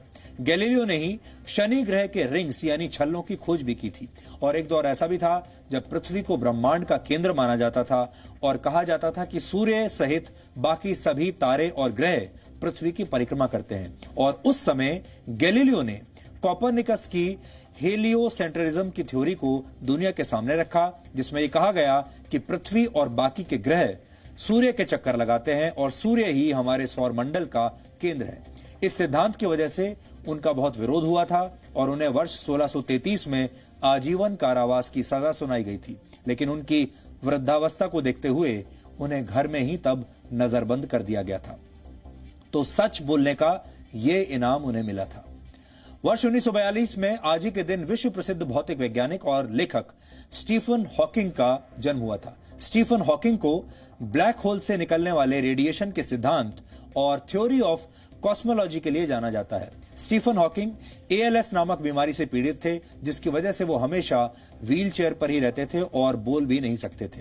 लेकिन इसके बावजूद वो अपने गाल की मांसपेशी पर लगे एक सेंसर के जरिए दुनिया से संवाद किया करते थे। 14 मार्च 2018 को 76 वर्ष की उम्र में स्टीफन हॉकिंग का निधन हुआ था। और आज ही के दिन वर्ष 1966 में हिंदी सिनेमा के मशहूर फिल्म निर्देशक बिमल रॉय का निधन हुआ था। बिमल रॉय ने हिंदी सिनेमा को 2 बीघा जमीन, परिणीता, सुजाता और बंदनी जैसी कई सामाजिक और यथार्थवादी फिल्में दी हैं। बिमल रॉय ने अपने करियर की शुरुआत एक कैमरा असिस्टेंट के रूप में की थी। उनके निर्देशन में बनी फिल्म 2 बीघा जमीन को कांस फिल्म फेस्टिवल में सम्मानित भी किया गया था। तो DNA में आज इतना ही। अब आपसे हमारी मुलाकात होगी कल रात 9 बजे। तब तक आप खुश रहिए, सुरक्षित रहिए, स्वस्थ रहिए और जीवन में जो होगा अच्छा ही होगा, ये भावना आपको हमेशा खुश रखती है, हंसते रहने की ताकत देती है। लेकिन निराशावादी लोग जो होते हैं वो खुश नहीं रह पाते और कई बार हंसना ही भूल जाते हैं। नमस्कार।